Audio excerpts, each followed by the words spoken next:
Okay. Good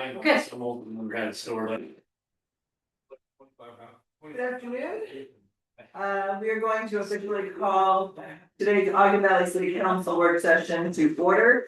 Today is April 27th. It is 2:02 p.m. And we are in the Huntsville Town Hall Council Chambers, which is our anchor location. We are also available for participation online via Zoom. Starting out to have a roll call and situate who's here. We have in the room today, council members Hickman, Shaw, Booth, and Julian Baker. We have Councilmember Hoagland online participating via Zoom. I am Mayor Wampler, and we have our recorder and IT director with us today as well. If everybody will please stand for the Pledge of Allegiance. I pledge allegiance to the flag of the United States of America and to the republic for which it stands, one nation, under God, indivisible, with liberty and justice for all. Thank you. We will also take a moment of silence.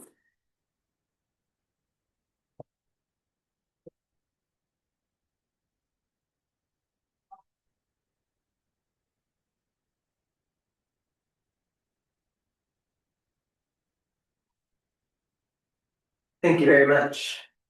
First up on our agenda today, we have our planning update. Councilmember Booth, would you like to lead that off? Yep, I will do the norm. Thank you for Brian being here. I'll turn it over to Brian and then fill in where needed. All right. You want me in front of the camera? Please. Thank you.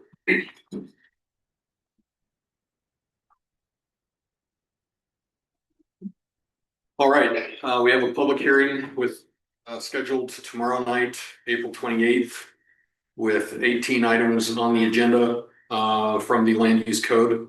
The majority of them are design standards, but they're all applicable to reviewing and approving residential single family dwelling applications and accessory structure applications for those uses.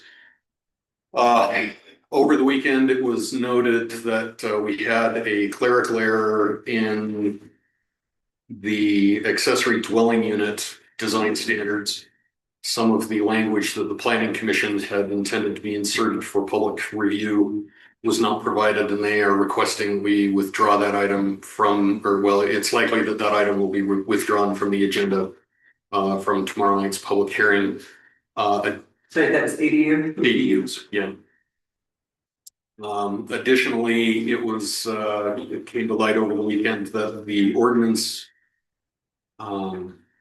for the sensitive lands overlays, which regards, which regulates building construction near water courses, water bodies, floodplains, wetlands, steep slopes, and ridge lines, was not included in, or was not attached to the city website as part of the public noticing process for the hearing tomorrow night.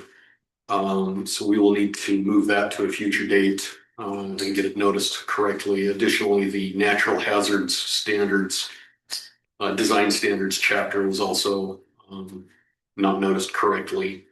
They were placed in the agenda and public notice postcards correctly, but didn't get put on the websites for public review. So go that last one. What is that? What will that affect? So the natural hazards design standards sets the standard on which properties are required to provide a geotechnical study,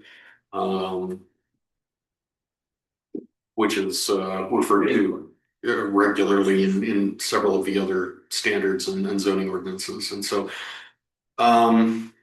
so that's 3. So are we from 18 down to 15? Well, we're from 19 down to 16 now. So yeah. So we will still have a full agenda tomorrow night. We've received public comment on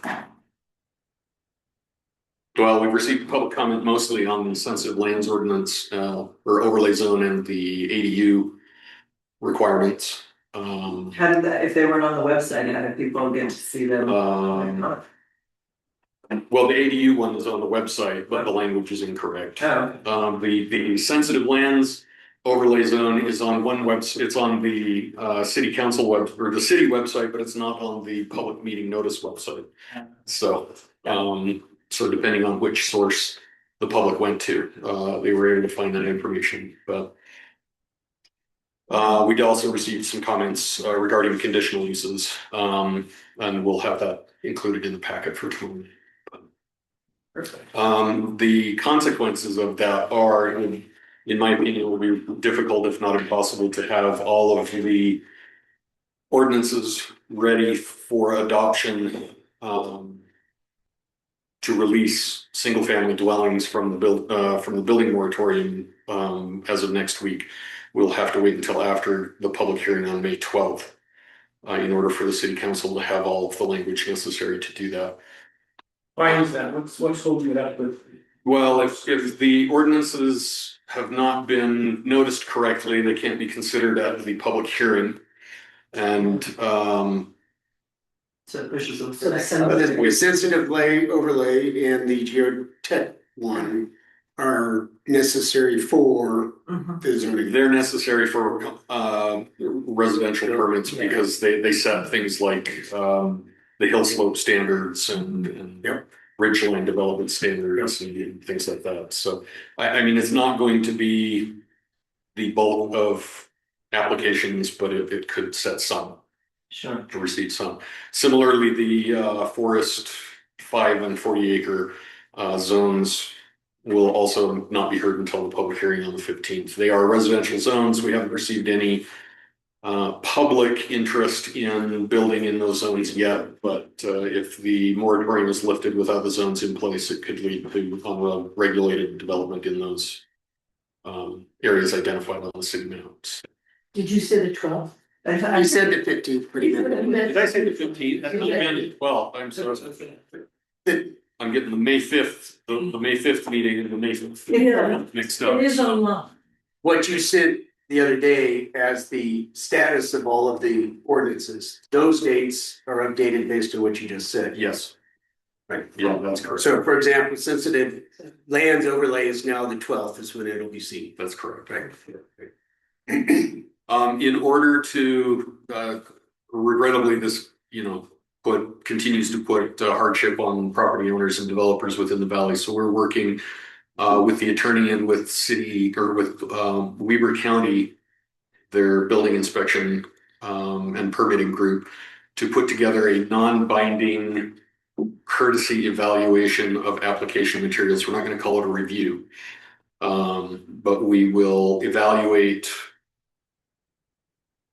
application materials for single family home building permit applications. After receiving a signed waiver from the applicant stating that they recognize that this does not vest them with any rights or approvals in a formal sense, but it will allow us as staff to solicit comments from applicants, ensure that application materials are correct and as complete as possible, so that once the moratorium is lifted, we can expedite approval and issuance of building permits instead of having them continue to wait for a week to 2 weeks to receive review and approval from city staff as well as county staff. We hope to have at least that courtesy evaluation done prior to the moratorium lifting so that we can speedily check things off the box and As we do that, issue permits. as we do that courtesy evaluation, and we find, say you find a handful of these applicants who don't have anything to do with the sensitive lands or the natural hazard design standards, what would keep us from, again, this is me not understanding the process of this, Yeah. but why could we not roll those through and get a head start on, say, pole barns in an area that has nothing to do with Sure. sensitive land or natural hazards, or, you know what I mean, there's a lot of options, there's a lot of examples out there we could use that we could get people going. The challenge becomes in crafting an amendment to your temporary land use restriction so that you are allowing some development and Yes. still prohibiting others. And, you know, if you feel like you can comfortably come up with, you know, exceptions, in cases where ordinances are not necessary, then, you know, that's a possible avenue for moving some of those applications forward faster. However, the devil is always in the details, and the more complicated you make your moratorium language, the more the more opportunities there are to find loopholes and unintended allowances. You know. Or is that on the agenda? Are we gonna? Well, right now, I think Councilmember Hickman and Shaw still have questions about this, I saw their hands go up. You go first, Bill. Just, when you say to do everything you can to get it ahead, so they don't have to wait. So you're basically gonna have them sign ready when we lift the moratorium. You just need to put your name on a line and they're good to go. That's the intent, yes. So you've inspected everything and done everything. That will be part of the process to make sure that, yeah, everything is correct and complete. There are no deficiencies in the information requested for the application. So they could have it that day or the next day. I mean, Well, I think this I is hesitate getting to into the promise. topic that's number 3 as Okay. well as 4 on Yeah. the agenda, I think. Okay, ideally, we'd like to have approval and issuance of a permit within 24 hours. And we'll do our best to, I hesitate to overpromise, but yeah, ideally that's the goal. Councilmember Hickman, It is 3, we can wait till then or do it now. is that, that's a. I have a question about process, Okay, but about that. that process. Okay, hang tight for a quick second. I noticed gravel's not on here, and so we need to make sure it's put back on. You did write about it. Oh, You said- yeah. I It's should- a lot of moving parts. I just Yeah. wanna make sure that we don't end up in a situation, you know, cause it was initially taken off and now it's put back on. You had it in your packet, but it's not on the. And I do have it with the planning commission. It's on I saw that. our scheduling meeting agenda Wednesday to make sure that it's on the agenda for next week's meeting. So yeah, we can get that process going. Okay, and Councilmember Gibbon. One of the things with the permitting is Weaver County has moved over to OpenGov. OpenGov, yeah. that's the name of it. OpenGov. So as we look at the permitting process until we bring it in-house, we're still using OpenGov with Stan. Have you talked to him about that process? Yes, Okay, yes, good. and they are still currently migrating some of the information from their old Frontier system into the new one. And we actually do still have a couple of applications that were submitted in Frontier that are kind of in limbo, and we're hoping to get all of that information, including the inspections that those applicants have already received, carried over to the new system so that they won't have to perform those evaluations with, for example, county fire and county building inspector. Great, so we're gonna update our webpage and the planning page with what we're gonna do, we're gonna decide today too, but also put the the portal, opengov.com on here, on the webpage, so residents know that that is still gonna be the process for the time being, and so I hear differently. Okay. I wanna just state any more comments or questions about the planning update and how we're moving through the moratorium. I have gotten some emails both from council members as well as residents asking for the final copies of what was adopted in our meeting last. And I had mentioned to them, of course, since we had made adjustments on the fly. So when you get that complete, if you could send that over so that we can make this sure that it's available. Absolutely. Yeah. Perfect. Any other questions regarding the planning update? One last thing, and I don't know if this goes here, but I'm gonna throw it out. Also, another link that Brian sent, and it speaks to the notice that people get, the public notice for the meetings. if they have box numbers, which many of us do up here, instead of street addresses, the post office will not deliver them if they have the street address and not the box. So there is a link that you can go on the Weaver County site that Brian has shared that will help residents. So if you get any that say, I'm not getting the notices for the hearings, they need to make sure that the mailing address for the county is their box. Can you put some blurb or article together for Councilmember Hutton to put in the paper? Yes, That would be great, because that affects, I'm sure, other people that we don't know. Look, can I make one final comment? Yes, sir. Brian, it goes without saying that we need some way to triple or quadruple check. Thank you. Okay. We're running out of time to keep slipping stuff to each other. Exactly, we need to go slow to go fast, so. Yes, we do. and maybe it's another staff member to help us, you know. I know we're gonna talk about the budget, and that might be a crazy thing to say out loud. Oh, no, it's not. But we need to do this, we're going so fast, and so much is happening between both the planning commission and the council, that I may be bringing us, you know, some other help for you. Okay, is Corbin online, Kevin? Do not have Corbin. You do not? Oh, I'll change up our agenda. Okay, I will send him, Thanks, Brian. thank you very much, Brian. I will send him, Corbin a text to. That would be excellent. And then in the meantime, we can skip over 3 and because it's all related. But we can go into 4 and come back to 3 when he joins us. So 4 was basically, we brought up a topic a couple of times, but never ended up having a full discussion with data and all of that. So and therefore never actually made an official decision. No action will be taken today in a work session. But it is important that we in fact have the discussion so that we are making conscious choices about what we're going to be doing. And that is regarding rolling back the moratorium prior to, well, I know I kind of sent to the city council about 3 options. 1, rolling back as soon as possible, rolling back in general in pieces versus just the full adoption of the land use code as soon as that's available, or simply waiting the full 6 months that the law allows. There are pros and cons to all 3 of those things.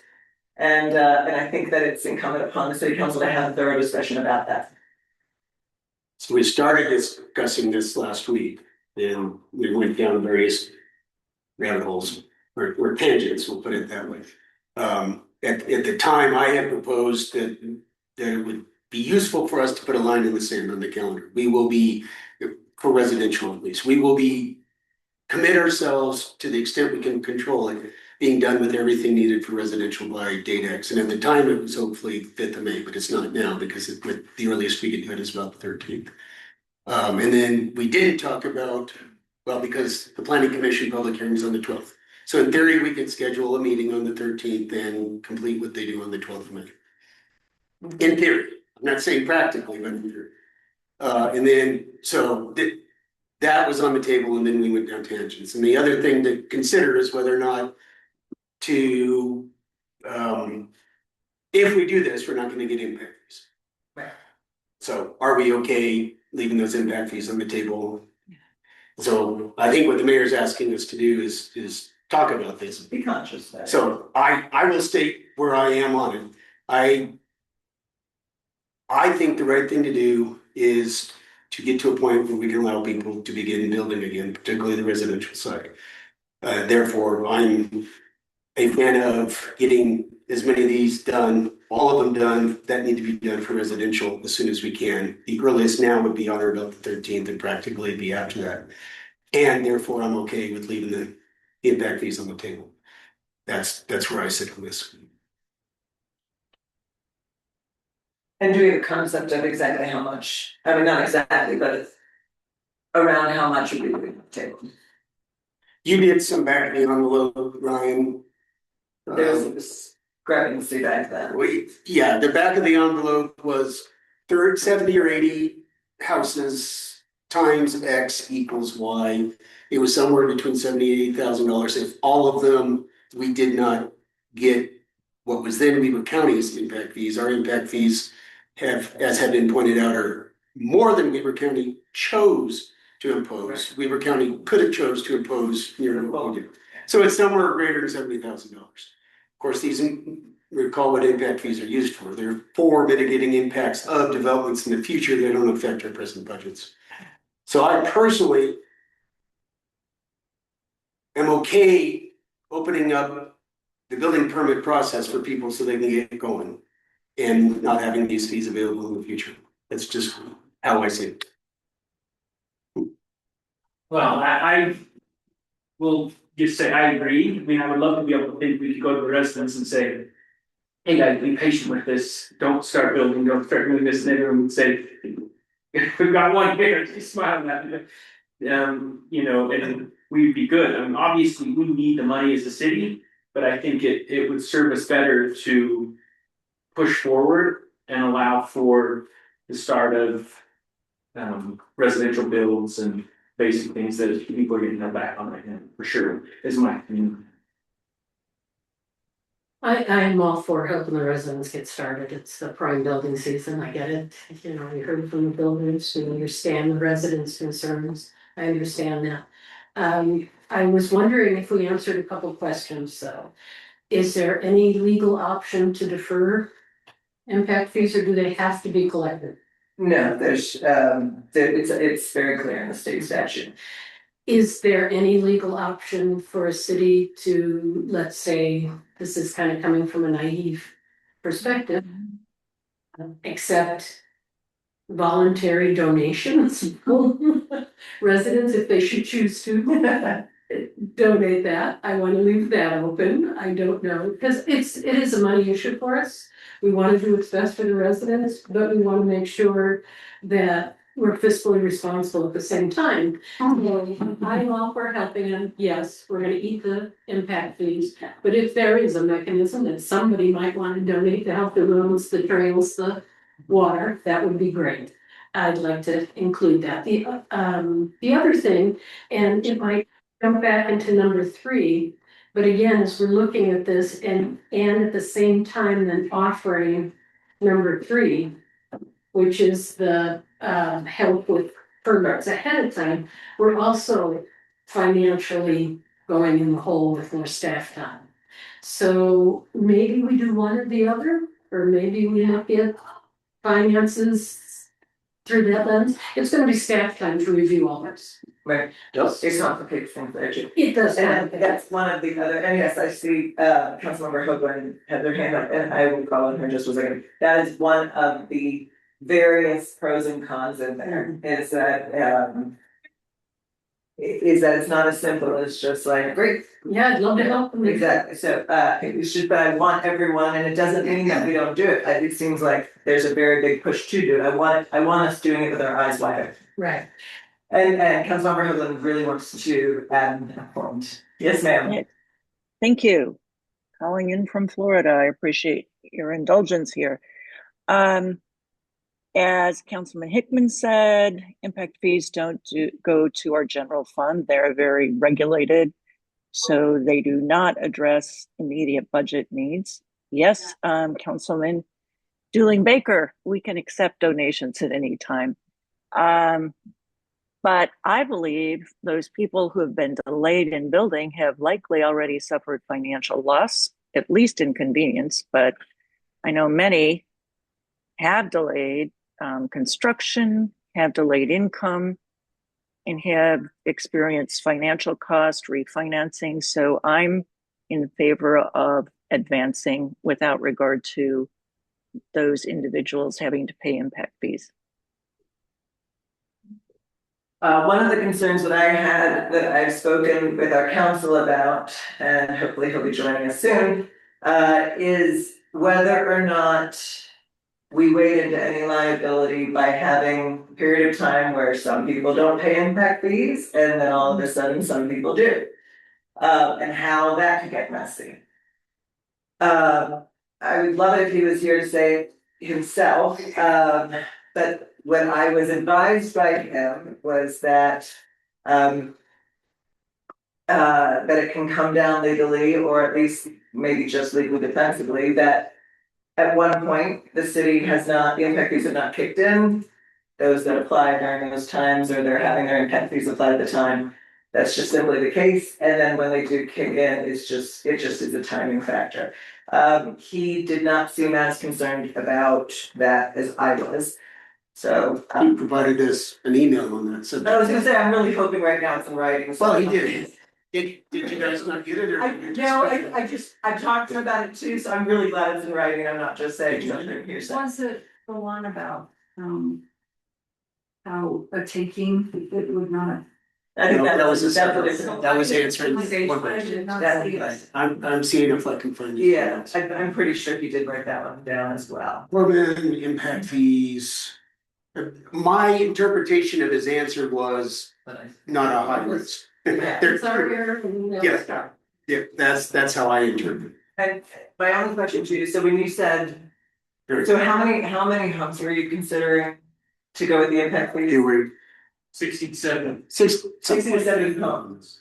So if impact fees are somewhere around $5,000 and we go with 60 homes, we're not talking about $70,000, we're talking about $300,000. And while it doesn't go to the general fund, it does go to future costs of this valley, which we know darn well are coming. Because we have an influx of. Is that correct, Ryan? Those numbers? I didn't know it was 5,000 per. 53, Yeah, it's a little over 5,000. So that's close to 300,000 for 60 homes, you know, and that's an under number, cause I just used to blame that, And 60 homes in 2 months now, I mean, that's high also, right, Ryan? Yeah, it's all been waiting. Yeah. It's, I mean, I can tell you of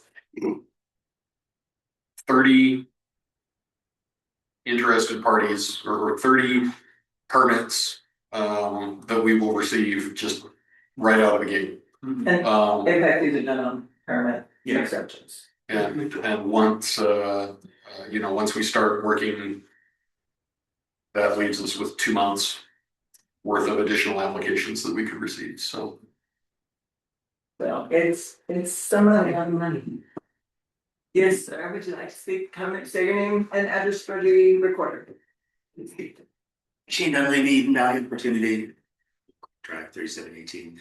I did send an email through proposing a potential solution. Don asked me to send it to Brian. I think I copied the rest of it. Okay. So in the past with Weaver County, they have allowed us to start with excavation and non-combustible building. And it might be a way that you can get people started and then don't issue the permit until your July 2nd day. And that way you capture the impact fees and people can get started. Kind of, it's the best of all worlds. So just suggestion you might want to look at. And I do believe you could pass the resolution and make that occur. So does that play into, I had asked in our last meeting, what kind of other permits are allowed outside of building permits, building being vertical? Yeah, Because so- impact fees are specifically tied legally to building permits. Exactly. So there's always a land use permit issued and a building permit issued. So you issue the land use permit, you allow, and maybe an excavation permit because that's being required. You allow People that to start. happen. People can start, they can do their surveying, they can dig their hole, and maybe you go as far as non-combustible and allow them to put foundations in. And they might need to do like a third party review of that and then turn it over to the building inspection once the actual building permit is issued. And it just may give you an option to make those dates line up as you need them to line up, so. Yeah, Then we wouldn't lose as many, if some were fast and not to the point where we would issue them as they were ready. alright, Yeah. thank you, I forwarded the email to you. thank you very much. Have you talked through the practicalities of that with Stan? A little bit, yeah. I think that would be what we need to have a little more conversation on it as we work through the review process, but yeah, we've already been, for example, we've already been issuing conditional permits for work on non-combustible construction in permitted areas. So as long as they're not building, it allows them to put foundations in, like Mr. Dunleavy said, but we don't give them the fire marshal, for example, doesn't give them final approval until they start working on construction. How do we get a foundation and without all of the? I'm thinking the same, but. So you have to dig a hole and obviously, and that's where, you know, the land use permit. And, But if we haven't specified the land use code. Are you talking about homes that are? well, we've been, this is for homes in master development agreement Oh, communities, oh, so. sorry. I thought that was okay anyway. I think we're on, yeah, good, good. Well, but yeah, we can issue a land use permit anywhere, those aren't. Okay, With that setbacks and everything? Yeah. Well, well, no, you know, excavation for a foundation would not take place until we had setbacks, yeah. So the land use ordinance must be in place, or the master development agreement okay, must be in place, but we're issuing, you know, we've issued land use permits for, you know, grading or, surface improvements to property. For example, the Eden Acres 2 subdivision. We're working with them on their horizontal infrastructure. They're not seeking building permits to construct homes. They just want to put in the utilities and road as per delineated in the subdivision plat that they have through Weber County. And so. Would those kinds of things delay it until July, if they want to build a home, is that gonna, you know, delay anything that long? Till we lift the moratorium? Not necessarily, but it does take time to put those types of things in, so. You know, it depends on how fast, for example, if a contractor is building 8 homes, you know, they're gonna wanna do all the foundations all at the same time, that way they're bringing the cement materials in, all on the same schedule, they don't wanna keep bringing, you know, they don't wanna bring it in and then 3 days later try to bring it back. So it depends on how big the project is, how long the stages take to fill out, but yeah, it certainly could extend that timeline between when they can start getting to work and when a building permit is finally issued. okay. Yes, sir. And an idea. We direct Brian to come back to us next Monday with a proposal along, if we're interested in the idea that Shady brought up. And not just talky, but here is, not that you're talky, but here is the proposal. Here's the process by which an applicant, let's use Blaine, here, an applicant would come to us, he'd apply for this early review. He could get to a land use permit, so he could dig dirt to get him going. And then process wise, how they would go about doing that. And then how we would, once the land use or the zoning ordinances are in place, how we go to the next step to get his building permit. If we had that, we'd have something concrete that we could say yes or no to, that hopefully would make it a simpler, a process that we're just using, sorry, Blaine, I'm using you, Blaine or Shane, 8 or 1, and we got something to work with instead of just conceptually talking about it. It sounds like it's doable, but we need some words to look at. I think some of that was gonna be in agenda item 3, and. Yeah. Councilmember Hoagland will get to you in 1 quick second, so I'm gonna. Not push it off the agenda just yet until we see if Corbett's gonna join us, and I know that our next presentation is already ready and waiting, so. Maybe what we can do is put a pin and see if we can get some of those answers out of agenda 3. Yes, the last part of my sentence is with that, then I think we could decide on clarity for the people. You know, if the planning commission provides to us on the 12th of May, all of the necessary ordinances related to residential building, then we could put a line in the sand, which would be a city council meeting where we would meet and adopt or not those ordinances, and then there would be clarity. We will, by a date May, be able to say to the people, you can still start building whole barns and houses. Councilmember Hoagland. Can't hear you.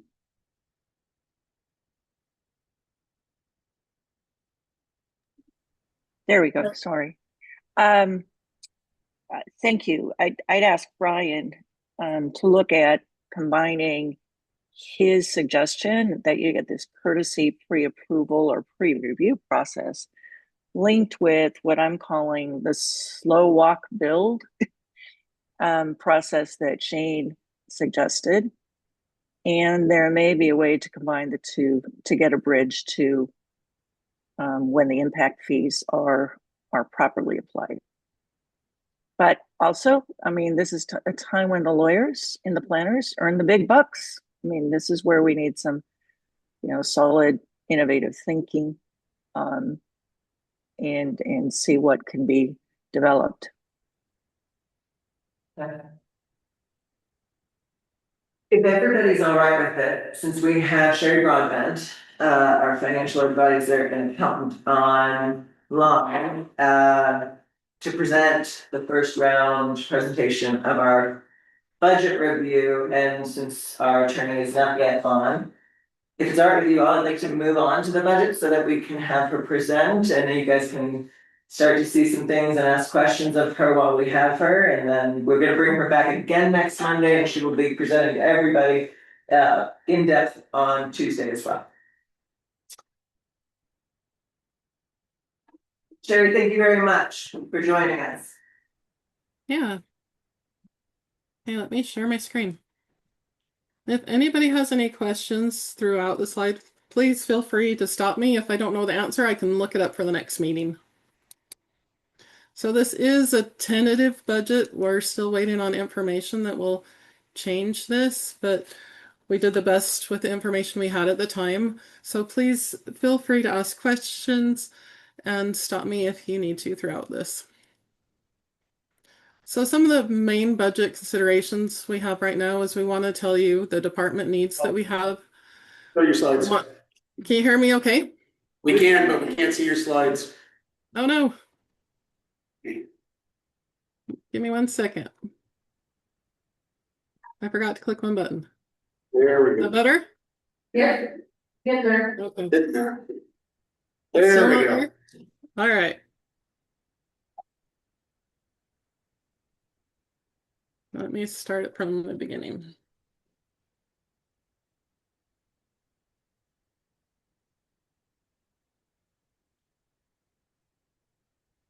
So we want to go over the department needs that we've identified. We'll want to go over some of the revenue gaps that we've identified, and also we need to talk about the organizational structure for the city, and we need some decisions because it does affect the budget.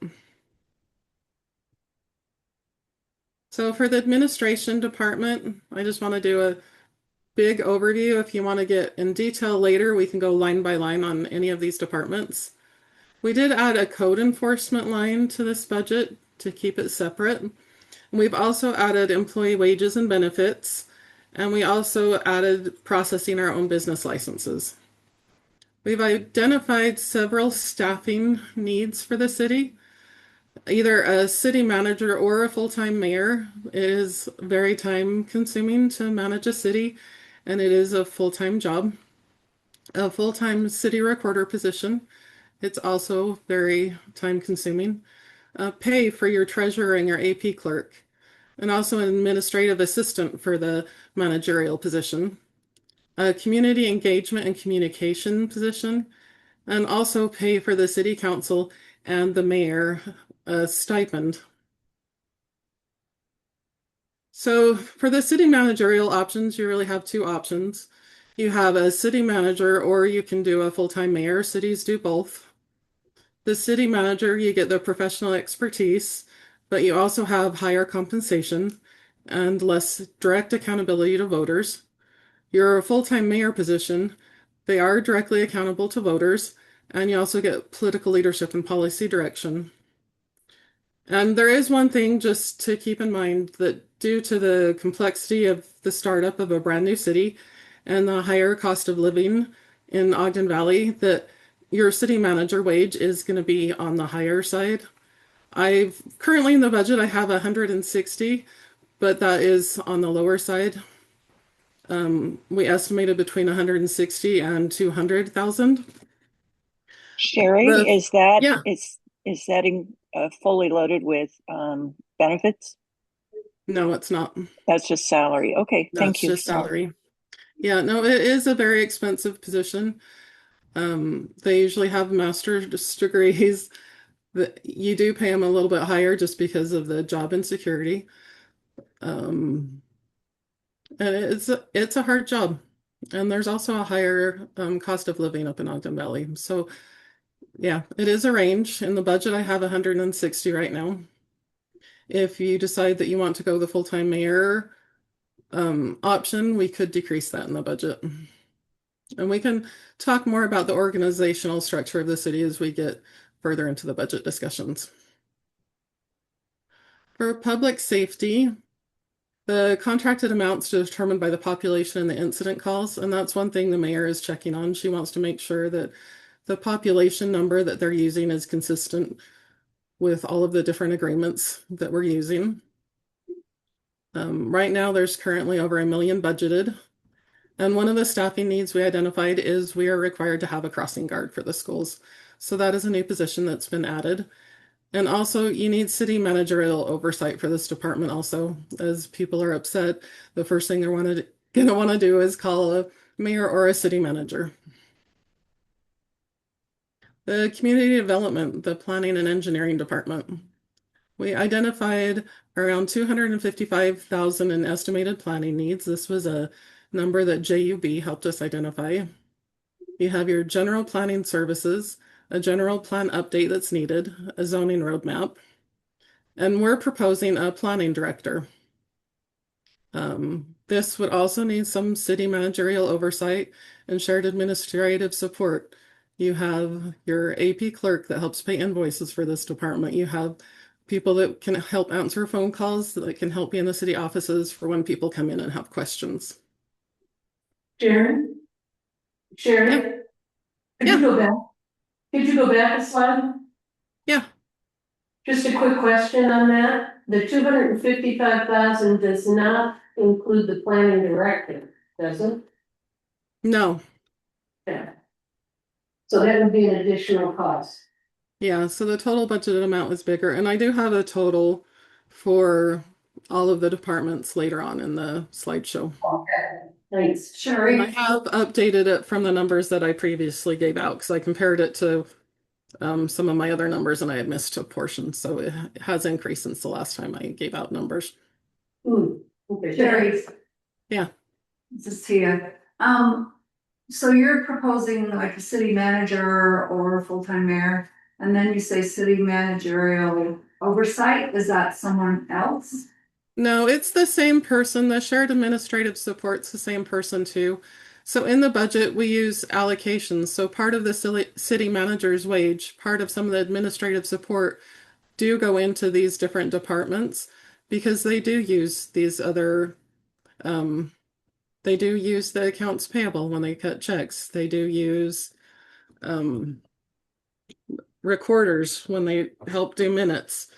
So it's just to reflect that there are expenses for the administrative support. Did that make sense? Yeah, no, it's the same person. Yeah, so it's the same administrative support person that would help the city manager or the mayor is this shared administrative support. That's it.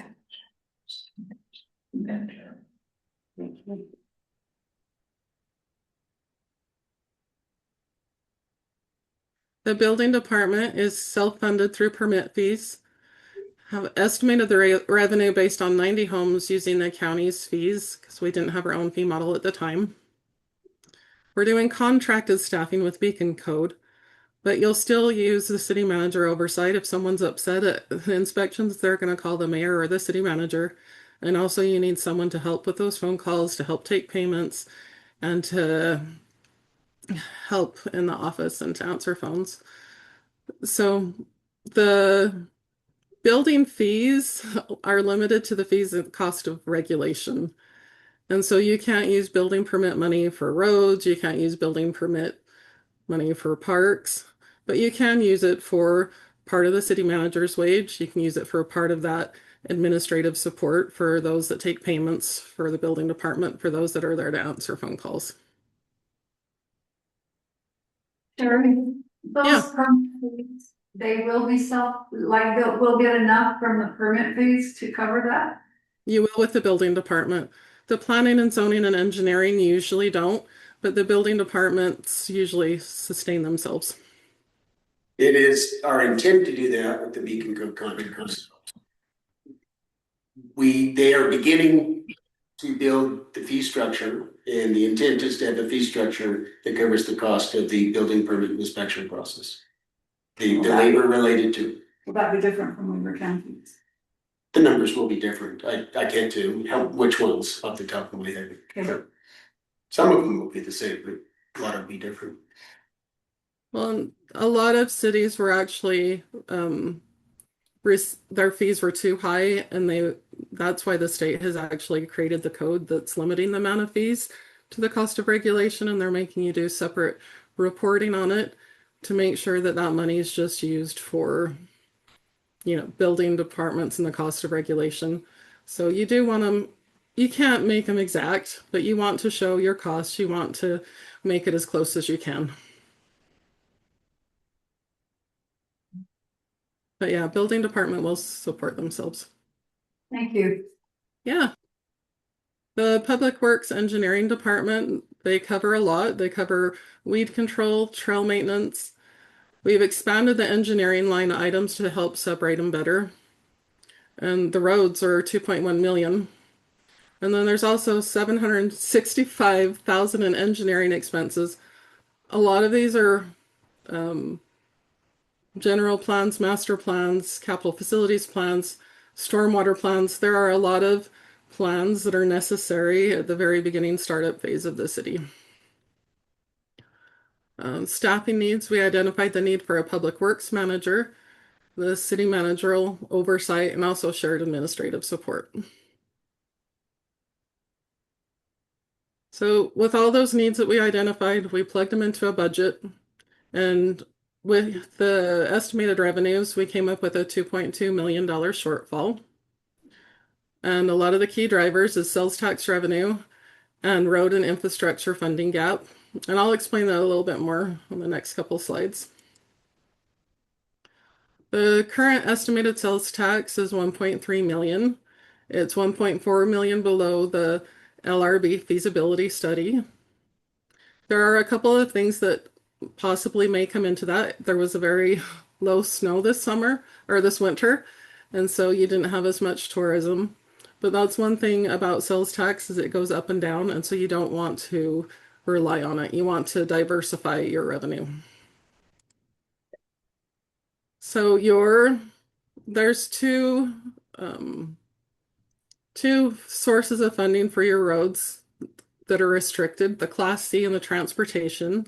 So you have $819,000 that's restricted to use on roads, trails, sidewalks only. Your expenses are 2.16 million, which gives a funding gap of 1.3 million. Now you do need to subsidize your road money with general fund money or a transportation utility fee. Class C road money is not enough to do it, but that does give a big gap in your roads. Taking care of them are expensive. So we did pull up the LRB study and kind of compared it to our proposed budget to see the differences. The proposed budget, the administrative services department was a lot higher. The engineering and weed control department was a lot higher. A lot of that is for the studies. Planning and zoning is really close to the estimated projections, but some of their expenses in engineering.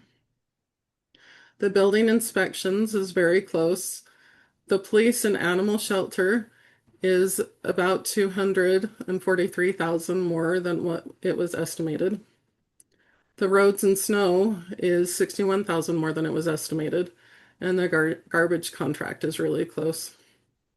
So overall, that's about a $1.2 million difference from what the study had projected.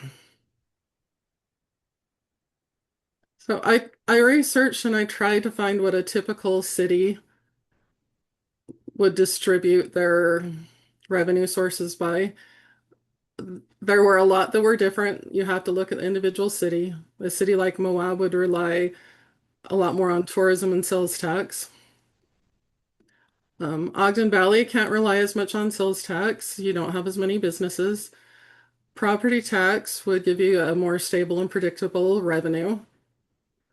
You still want to have sales tax. It grows as the economy grows and it helps diversify it. And sales tax also comes in monthly, where with property tax, you're waiting until December to get the big revenue source. So you do want to split and diversify your revenue. Fees. There are a lot of other ways to get revenue with fees. And we'll go over one in a minute. But your building permit fees, that's pretty much self-sustaining. You can do fees for business licenses. You want them to be as close as you can to recover the cost for the services. The TUF we've talked about a few times before in different meetings. It's a transportation utility fee. It does take time to implement. You have to conduct a road and fee study, you have to adopt an ordinance, and you have to implement billing. There's a couple challenges. It's a new fee. It's one that more cities are starting to implement, but it's not really common yet. There may be some public resistance. It's hard to collect from non-utility customers. If you already were doing water or sewer and you were already getting bills to people, it would be easier. But to start billing for a brand new service may be difficult. And it also takes time to implement. So that is one thing to think about. But this is another revenue stream that you guys could implement if you want to. So with this one, it would be more of a monthly fee, which would give you revenue throughout the year. It would be dedicated for roads, which you do have the road expense, and so that would help, but it also has its challenges. Don, do you want to talk about this a little bit? Sure. So the finance committee, as we were looking at whether or not we feel now the five of us, not the finance committee, should look at whether or not to hire staff. I suggested that we refresh our memory on what the statute says. And what the statute says is the five of us, not the mayor, right now are the ones who administer the city. And recall, we looked at this a couple of times back before we were officially certified. Go to the next slide, please, Sherry. So right now, this is how we organize the administration of the city. For better or for worse, we all took on various jobs. Many of us don't have any experience in all that stuff, and we're doing our darndest to get it done right? Like 5 people, well, 6 when we count the mayor. None of that is paid work at this point, and that's why I'm showing this. So as we consider whether or not, or to what extent, we would want to hire staff and or have the mayor, consider the mayor being a paid mayor and being the administrator of the city, those are the things that the paid staff would do. Now, some of them will stay their contract, at least for now. For example, the engineer and the attorney, those, nothing in the draft budget shows those becoming a W-2 employee. But I wanted to put that up there because that's the present state. The 5 of us plus the mayor have these portfolios that we're administering. Go to the next slide, please, Sherry. And then this is an example of what could occur. Now, you can swap out mayor for city manager if we decided we wanted to have the city manager. But that administrator of the city, if the 5 of us chose to, by ordinance, say, now we're hiring, or now the mayor's going to do it, this is nominally what it would look like. And each one of those lines has a cost associated with it, right? If it's the mayor, we'd negotiate with her salary. If it's a city manager, it would probably be around 200,000 plus benefits. The recorder, I don't know what a recorder costs. The attorney is contract, the accountant is contract, the planner, if we hired one, I don't know, what'd you put in there for the planner, Sherry? Do you remember? 250. I will pull it up. 250 was the budgeted amount for planning activities. The actual salary was different than that. Yeah, Kathy. I feel a little over forgotten. Yeah, I just had that. I'm taking- there. Oh my gosh, and so I apologize. And Kathy, in the early draft, there was an IT department, there was. But you are this ghost that sits in the corner, and just makes awesomeness happen. She's so good, she doesn't need anyone. You don't need anything, so IT, put IT on there, Public Works, the Public Works was, I don't recall, 120. Anyways, there's salary figures for the W2 employees, so that's what it would look like. Can you go back 2 slides, Sherry? Yeah. So mechanically, guys, if we decide to do this, we would write an ordinance that we would vote on that says, Mayor, we hereby authorize you to administer the city, hire people, and here's the budget. Good, assuming that's the case, like mayor or city manager. Right, or we'd say, Mayor, we authorize you to hire a city manager and staff, and here's the budget. Right now, go forward 1 slide. Right now, we're all working 20, 30, 40, 50, 60 hours a week and not getting paid and doing that job. Thus, in the draft budget are dollars to hire professional staff. That's how we got it. Make sense?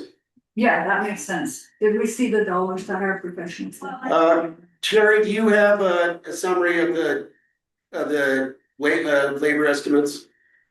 Yeah, Then everybody in their. yeah, Everybody's so total with benefits and everything, it was 837. That's for all the staff that was up there? Yeah. And you can see how can- I've split them between departments. So the city manager, part of their wage goes into administration, part goes into planning, and part goes into building. Is that what you said? This is a different. Yeah, and there are some efficiencies to be done that we haven't even considered yet. For example, if we hire a public works person, that person would do some of what our engineering department's doing right now. So that in an engineering budget estimate, some of that money would be used to pay salary of public works, for example. But right now, that since we haven't decided to do one or the other, they're both in there. So that the actual final expense budget would be less than estimated, if that makes sense to you guys. And I'm sure there's other places where if we hired people, they would take on some of what we're doing by contract right now too. So for this purpose right now, Sherry's stating this, we just getting this for information purposes, we're not here to discuss right now. So by states where this is for discussion, no action is taken in work sessions, period. But by state statute, the first meeting in May, we must adopt a tentative budget. It is a tentative budget. Not only is it expected to change, we know it's gonna change because we've got a couple of unanswered questions right now regarding tax entity status and TAN notes and all kinds of things that we're trying to work out. So we know no matter what, it's gonna change, but by law, we have to adopt something in the beginning of May. So on our 5/5 city council meeting, you will be presented with a budget. So this work session, next work session, anytime you wanna meet with Sherry for any more information or anything like that, we need to get this to the point where you all are willing to adopt a tentative budget. May 5th. Which includes what we're being presented to right here, as far as. Well, And that's the this is start, discussion. this is just the start. Yeah, but So we have to have a discussion, it's been long overdue to find out. Roles and responsibilities, how do you want it to look moving forward, there's been lots of, internal dialogue and comments made about. Getting paid or getting staff or doing all these things, well, all of it costs money, we gotta put it in a budget, so we have to start looking at what it actually costs. And what do we wanna actually do? right, that's why I asked the question, is this just informative right now, or are we here to discuss this? Because, I understand we're prepped as far as having this information, but I wasn't sure if we were like discussing, because I think it's very important that we discuss city manager versus mayor. What are the pros and cons of that? What is one getting over the other? Right now, if we were to make that decision, I'd have no clue. Oh, no, that might be energy, Okay. it's for discussion. Right. And this is the first time it's coming up in detailed discussion, that is There are 0 decisions made. Okay. This is throwing spaghetti against the wall But if on May 5th, we need to have this. Yes, Then how can we As start a tentative budget, that's correct. Okay, Yeah. and then Sherry's got the budget as a spreadsheet in the financial folder, which we all have access to. That's what Jen sent it, so. Well, I sent a She's- PDF because we wanna make sure people don't accidentally go in there and accidentally Kill it for me. change things, so. But you do all have access to the budget, so. And those are the same numbers. Yes. And in the case of planning, Brian, were you involved in the estimation of the planning budget with JUB? Yeah, for the planning work that needs to be done, yeah. So I haven't looked at it. I can't tell you whether or not it's good to go. I'm confident in the numbers of engineering. We have hard decisions to make. As you guys saw, 765 is a boatload of money. And as Sherry pointed out, about half of that are these plans that have to exist to do things like transportation utility funds, to do things like go after federal and state monies in the future. Do we have to do them this year? Those are decisions we'll have to make, but Yeah, I think the TUF, is that what you're talking about? well, if we were to consider the TUF as a revenue source, we have to do a series of plans which cost money in order to create the TUF. We'll talk about it. Right. so I'm gonna just go back again, and it's not this way. I think it's important that if May 5th is the day that we need to have decisions on this. What are we doing between now and then to be able to get the information out? Was this just an individual process that we're all going out and figuring it out? Are we going to get someone who comes in and presents to us, like how Sherry's doing here on the budget side of it, on these other items that we need to make a decision on, i.e. city manager versus mayor, the planning, you know. Are you guys following me on this? Like, if we have to have this by May 5th, what are we gonna do between now and then? And other revenue sources. Councilmember Hogan is waving her finger. Okay. Thank you. I want I to come think back to Chad's question. I think, Question. I'm sorry, I think you're all relieved. I'm remote. I'm not talking at all. Budgets always come down to priorities, and if we go back to that possible org chart list, and this, Chad, this ties in exactly to what you're saying. We need to discuss this, but that org chart list of these potential hires, to me, is very much a wish list. And we as a team have to go through and decide what are the priorities? What are our priorities? What do we need more? What do we need earlier? And do we need them on a payroll? Because when you put people on a payroll, you expand costs. For example, you then add overhead for benefits. You also need more space, equipment, computers, etc. So every decision we make, employee or contract, itself has dimensions. But I think we have to have some type of prioritization discussion, because it's not realistic to assume we can get all that wish list. And quite candidly, we also have to have a discussion about how much work can we each continue to do. The portrayal of all the hires, to me, seemed to be a bit more of a mature city. And I don't think we are necessarily at that stage yet. I could see all of those staff members being there in maybe another 2 years, maybe 4, but not in 1. So to facilitate that discussion of priority setting, I think we need another work session solely dedicated to staffing and budget issues before the date that a tentative budget is required. Okay. Councilmember Hickman, you were gonna say something? Well, I was gonna go to Chad's point of question. So how do we all get smart on the draft budget bill? The draft was spaghetti. I was part of it as part of the finance committee. Mostly, I mean, Sherry basically said, okay, I mean, these are the costs. She went department by department by department. we asked the question, if we were to hire staff, what would it look like? Put it on the wall with no final decision. That's how we did it.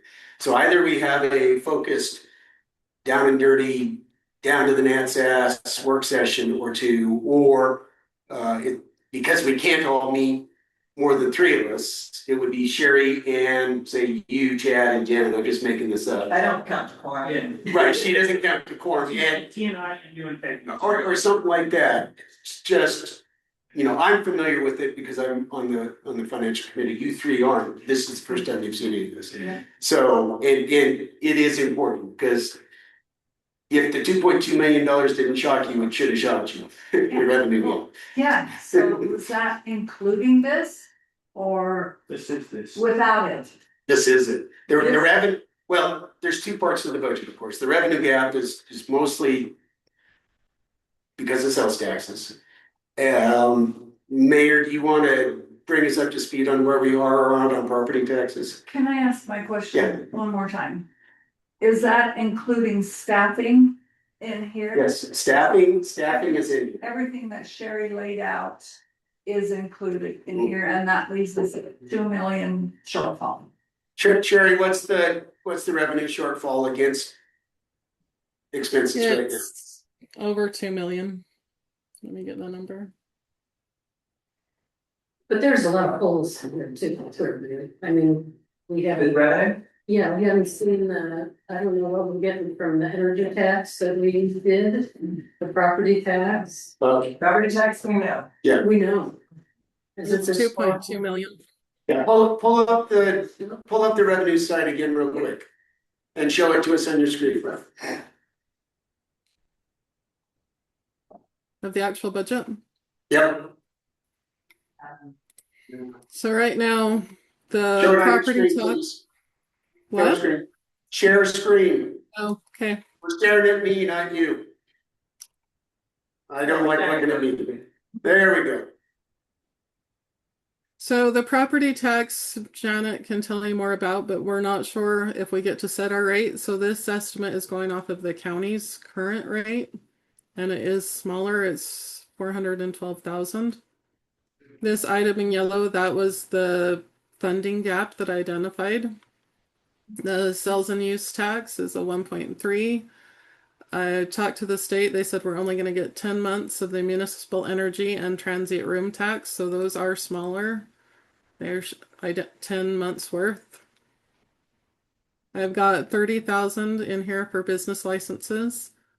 The building permits and inspection fees, this amount matches exactly the amount of your building expenses, because you can't use them for other things. So I do that to balance the budget and make sure they get spent on the items they can be used for. Your P&Z permit fees, I have an estimate of 85,000. Your engineering permit fees, I have an estimate of 140,000.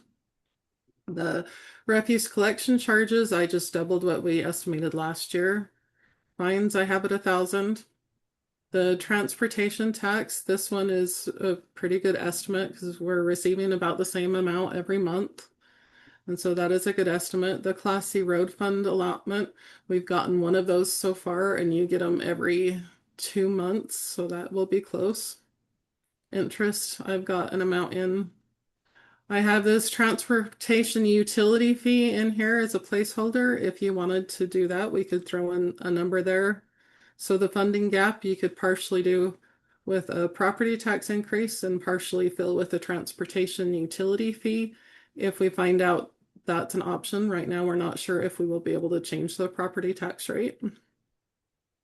Go back up to your revenue gap one. That gap is based on the total expenses minus the other revenues, correct? That's correct. So you either need to increase revenues or reduce expenses, either way. Yeah. And you can also do some money for the energy tax and everything's in there, and we may be able to do a tax anticipation. Property tax issue or not. Sure. I mean, so we know what our property tax income is because it's the same as it's been, as an unincorporated area. we were running with the idea that we would be able to go through student taxation this year and balance our budget, as we were all explained. During the interim, as well as in that first meeting, we explained it all to the public as well, that banks were hesitant or refusing to give us loans because our budget was so upside down. And we were bringing in so little in property tax, and most of our revenue needed to come from sales tax. Then, of course, on top of that, we had a record-breaking awful winter. So that hurt us even further. What is the case now is that we have recently learned that since we were incorporated on January 2nd instead of January 1st, we don't qualify to be a taxing entity. And without being a taxing entity, we cannot go through truth in taxation and we cannot write our budget. So I am working with the Lieutenant Governor's office to see whether or not I can get our date of incorporation amended. The fact is that we turned all of our documents in on December 17th. I have a lot of paperwork and proof and discussion points to bring to the Lieutenant Governor, but in the end, we have to build a budget that has to be tentative budget being adopted on the 5th. So we need to put things together with what we know now. If the Lieutenant Governor agrees to amend and we become a taxing entity, then this could change. If the Lieutenant Governor does not agree, or if somehow we still can't become a taxing entity until next year, then our property tax remains where it is at $400,000, which is, minuscule for a $5 million budget. So, and that means we need to be able to take additional loans, bigger loans. We will be in debt longer, which is a whole other discussion that we're currently having with our loan officers at Zions and things like that, because they were also under the impression that we would be able to raise our property taxes. So it's been a busy couple. It's been a busy. This blew up basically the last 8 days, Yeah. 2 weeks. So the biggest tool in the toolbox from a financial perspective, right now, we can't utilize that tool. But hopefully the mayor can get that tool opened up for us. Yes. That number is 00159, the county, the incorporated county tax, that they'll just roll back over to us. So that's where we are. So should we have a discussion about having another work session or which I think we're gonna need, or keep asking questions, just sharing. We all Let me ought to know be what in shock. information you need. Well, I need a work session, for sure. This is Kate. I'll just say we need a work session to determine our priorities. And sadly, having worked through many downturns in companies, it's an exercise. You have to understand priorities, and it's not doing more with less. It's sometimes doing less with less. What's the important work to be done? What can we defer? Looking very carefully at staff versus contract.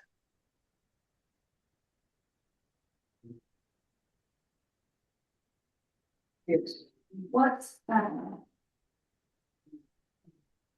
was there a reason for us not doing this on January 1st, other than it was New Year's Day? Like, You mean getting incorporated? uh-huh. It wasn't in our hands. It's up to the Lieutenant It wasn't Governor. in our hands. You turn everything in, and then if you remember, there's supposed to be this 10-day window and all of that.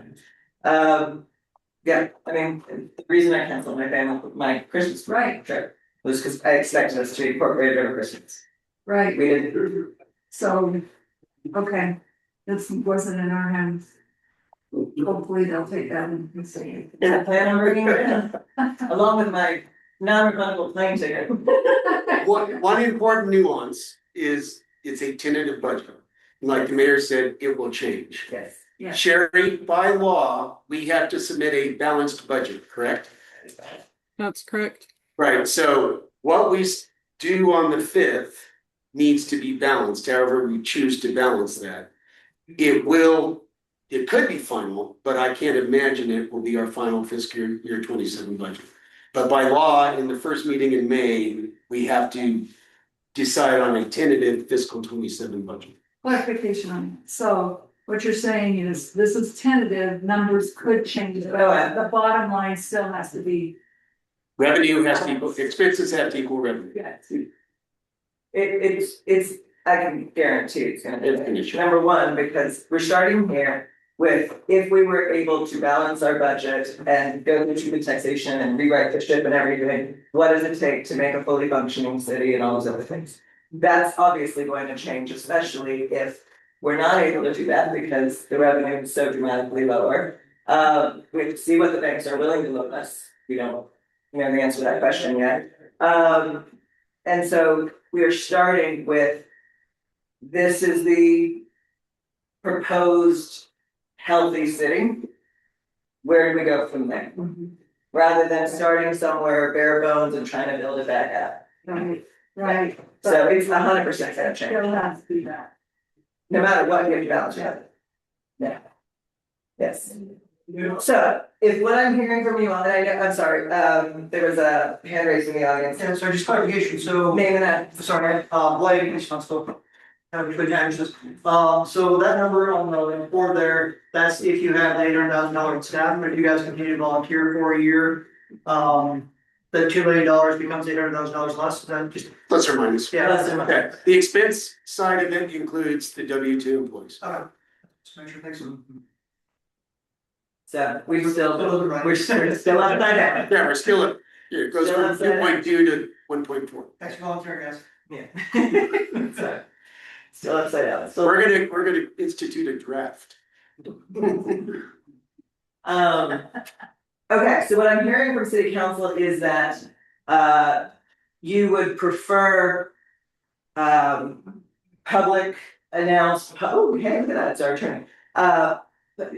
Publicly announced, publicly announced meetings, because they have to be for all 6 or all 5 to be there. Sorry, Corbin, we're in the middle of a meeting, are you joining? Okay,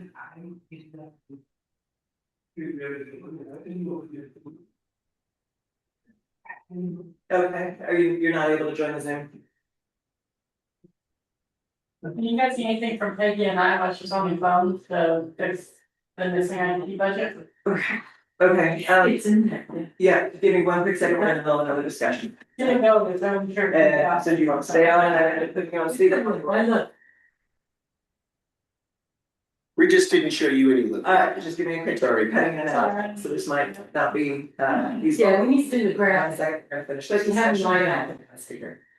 So just stay on, alright. Okay, so sorry, trying to finish up, what I'm hearing from city council is you would like to have a publicly noticed public meeting rather than break into small Yes. groups. So I'm not sure the availability, we know we have another meeting on Monday, but again, the land use coming at us on Monday is at least 16 more items, and all of that. So I'm not sure about our availability time and all that, but we can figure that out. Recorder. We need the staff as well. I know at least one of our staff members is planning to go out of town. Alright, forget about me anyway, you know I'm down there. I'm never gonna let. We're not putting health benefits on there with your broken foot. No one's allowed to get sick or get injured. So that's what I'm hearing. Is that correct? That's the direction you would like us to go in, is a public meeting workshop. Yes. It is correct with the caveat, everybody can call up Sherry and say, Yes. give me 30, 60-minute download on what we've got. And you Mono. in groups of 2, or you can invite me as well. The city council members who were on the finance committee were Councilmember Hoagland, Hickman, and then myself as well. So you're welcome to have small groups and invite somebody from the city council. Well, you can't really with council members. Or share. And ideally, I would like to go along with what Kay was saying, and somehow have an expert lead that discussion rather than 6 of us getting together. It can go everywhere, but if you have someone who's directing that to prioritize what's the most important. Help with those. Then yeah, if we have someone available to do that. Yeah. And I don't know if Sherry is that person or if someone else that, again, volunteered to come and help us with that exercise. Well, and to your point, Chad, somebody that could maybe lay out the Yeah. pluses and minuses Yeah. for the decisions that we're looking at. Well, I think committee needs to lay out pluses, minuses. The committee, what? the finance committee. Well, without knowledge, Yeah. that's hard to do. That's my point, is that it would be nice, and maybe what you're saying is we need to have that. We need to do our own research beforehand. Yeah, they're the ones that are gonna need to do that. At the end of the day, we probably have to make a decision, or multiple decisions short term. Are you suggesting an expert in HR, or what are you looking for? Well, it just. A facilitator, Like a moderator. a moderator, Well, I don't know, maybe I'm making it or maybe. too complicated, maybe it's not as complicated as I think on that, but. Yeah, when you're hiring someone for $200,000 a year, we better know what we're doing. What, yeah, personally, to me, it's two separate questions. Yes or no, it makes sense to hire. The actual hiring process is a different ball of wax. The creating of the PD and going after that. But whether or not to hire the person, That's the question. to me, it's who's gonna do this work? What is the most efficient and best value way to do the work? That's how personally I'll approach those questions. And then leave the hiring to somebody. Yeah, the hiring is a separate issue. Well, and what Kate recommended too is look at our priorities, what work needs to be done, who's gonna do that work, and then as we go forward. Yeah, at the end of the day, the five of us have to make those decisions. Because right now, the 5+1 are doing that work, plus a bunch of volunteers. Basically. Okay, Councilmember Hudlin. Thank you, sorry. I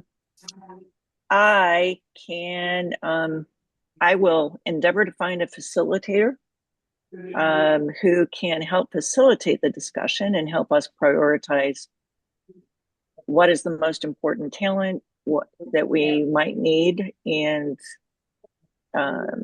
also I would like to come to the table with some projects that, what are the expensive projects that need to be done immediately, and these are in Don's portfolio. What are some we can defer? And I think that could be a very productive, structured discussion if we get a good facilitator. Yeah, I also think, and I'll put myself, if this was something that I was being hired for, I think that it would be wise to maybe during that part of the discussion, not have the mayor involved with that based off of her being the focal point of that hiring process. And I'm just saying, if it was me in that position, I'd feel more comfortable not being part of that discussion. I don't know how you guys feel about that, but I think that's important. Well, you're gonna wanna know whether I'm willing to do something. And I do both on my job, but yeah, I'm not, You mean creating the org chart or the actual hiring of? Well, decisions, I think, which way to go. That's all up to you guys, no matter what. That's the five of you decide. That's according to the statute, which is why you should decide that you should. The five Is that complicated? You rolled your eyes when I said that. I was thinking, I wasn't rolling my eyes, I was trying to understand what part of her not to be part of. If we're hiring a city manager or the mayor that's in the room, do you think there's any influence? And I'm not even sure, like the mayor said, she may not even want that job. You might not be able to know when I'm feeling. I think there's a way to do this. Now I understand your point, Jeff. Yeah, that makes sense to me, what you're saying. I just didn't understand your point. Okay. And Chad, I think that's something a facilitator would be able to accomplish easily. Yes. Question, all of this that we're talking about needs to happen within the next 4 days. That's correct. Or Saturday, or Sunday. Sunday is out. I know, I visited, but Saturday night. This is why I wanted you guys not to meet the phone rooms. I'm available Friday and Wednesday morning. We have to publicly notice, put the agenda together. Apparently, we're finding a moderator. And we gotta I'm see when the screen's available. And I'm available Thursday through Saturday. This room, Shannon had told me Fridays are available. Fridays are wide open for the group. Like Friday to me. If we have support set. Yes, well, we've got, No, one of them's out. we've got one, we need one more. Anyone? Technology? We can find someone who knows how to operate Zoom. Okay, Well, we can set these dates, we've got Sherry still, hanging out here. We want Sherry to also be at the meeting? Yes, Yes. Yes. So we need to make sure she's available as well, alright. if she could, Sherry, if you could. Are you looking at your calendar, Sherry? Yeah. Okay, perfect. Why don't we set that meeting date and time? Offline, we have Corbin now on, he is not able to get on Zoom, he is asking me to put him on speakerphone. Which will show exactly why I can't step in as the IT director. You know, so Here. guys, I'm going to have to step away. So thank you for allowing me to participate and good luck. Okay, so 3:28, Councilmember Hoagland is stepping out. I don't know how to put this in. Okay, Corbin Gordon, our attorney, is on speakerphone. And he had wanted to speak to us, regarding a temporary application intake procedure. And there were some documents sent to everybody in the packet ahead of the meeting. To familiarize yourself with that. Take it away, Mr. Gordon. Thank you. Hi, council. So to the resolution that was proposed last week, I think some of you have not had an opportunity to review it. This is something that the city council can do to take some of the pressure off while we're moving forward to get the moratorium lifted. This would be a temporary land use resolution that would allow those people who are wanting to pull building permits to proceed forward with submitting documents now. And we've been very careful in saying that when they submit them, it's the courtesy review. And it's very clear they do not vet, and the timing of all of the requirements that the city would have as far as processing their application would not start.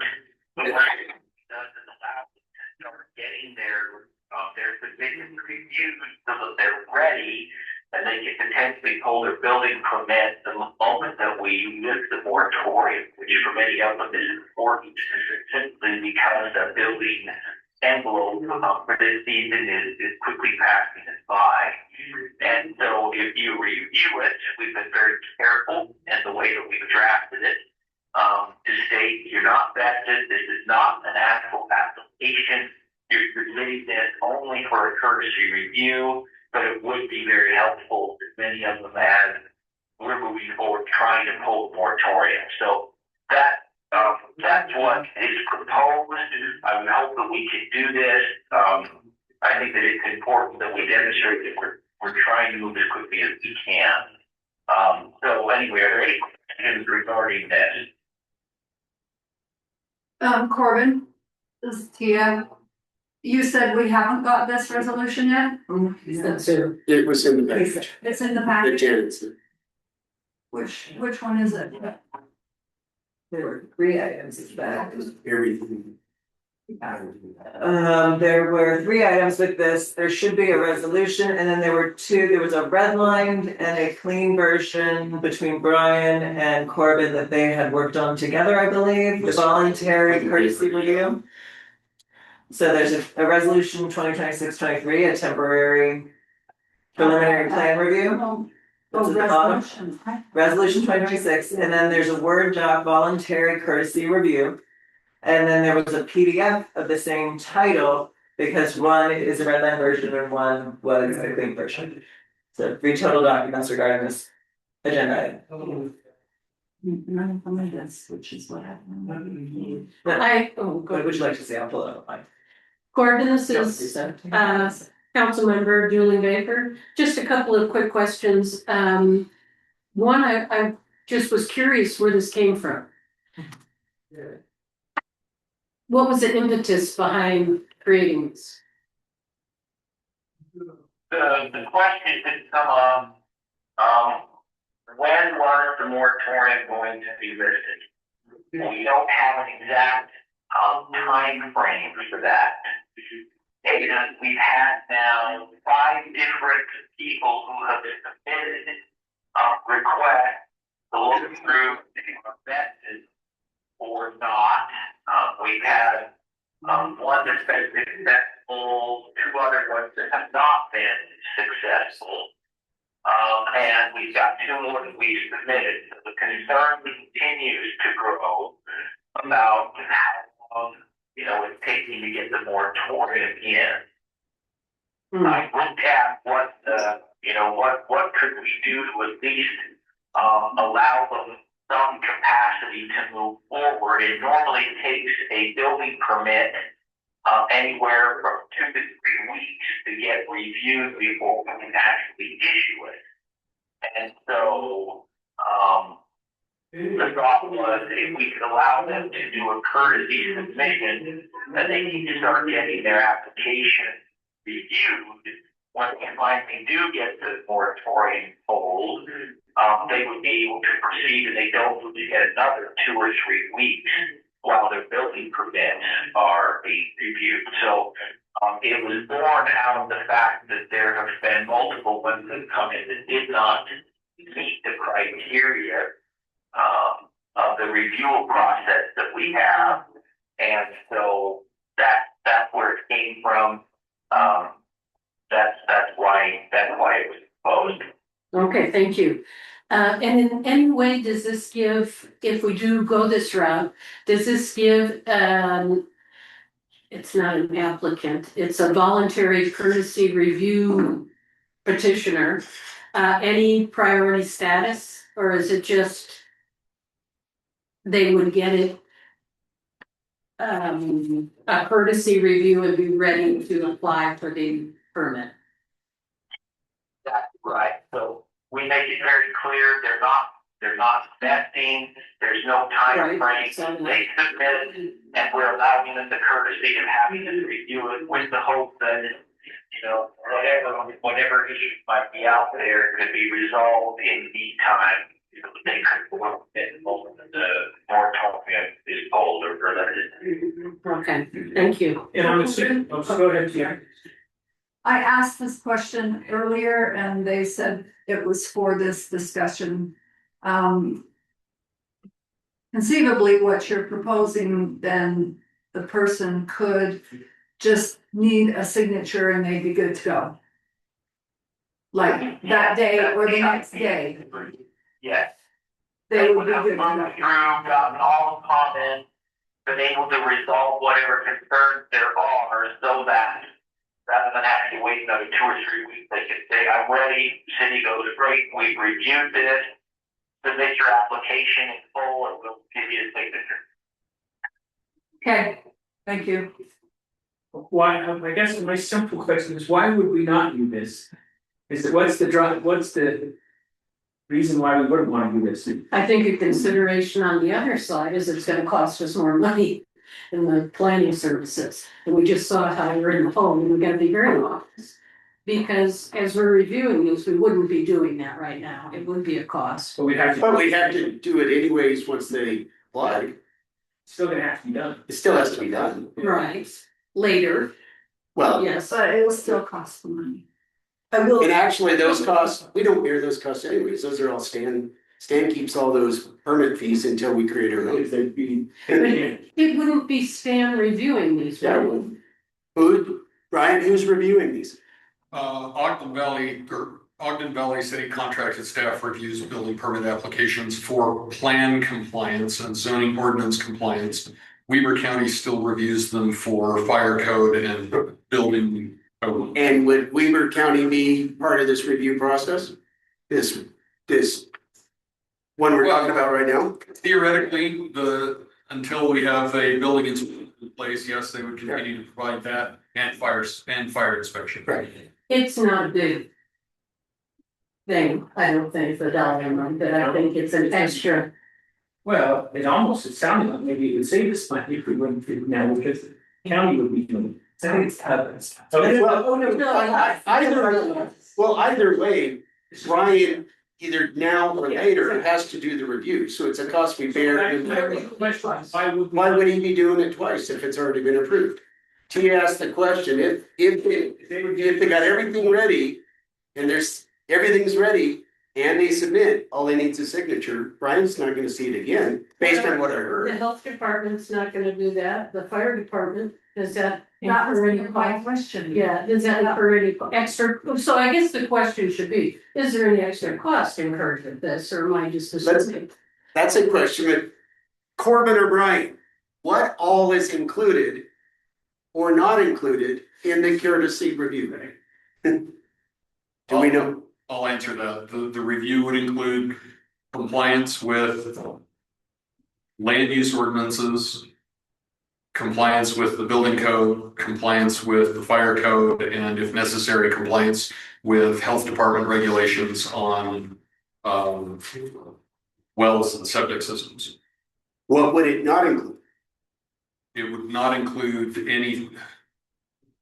There is nothing that would not include the county. Right. And why would it matter if it's ready for signature and ready to go the next day? It would have included everything, I would think, if it's ready for signature and ready to go the next day. It would not, yeah, it would not be ready to go without all of the required. Right. Wait a second, but you just said compliance with the land use code, and there are certain things like natural hazards and sensitive overlays that aren't gonna be looked at until March 12th.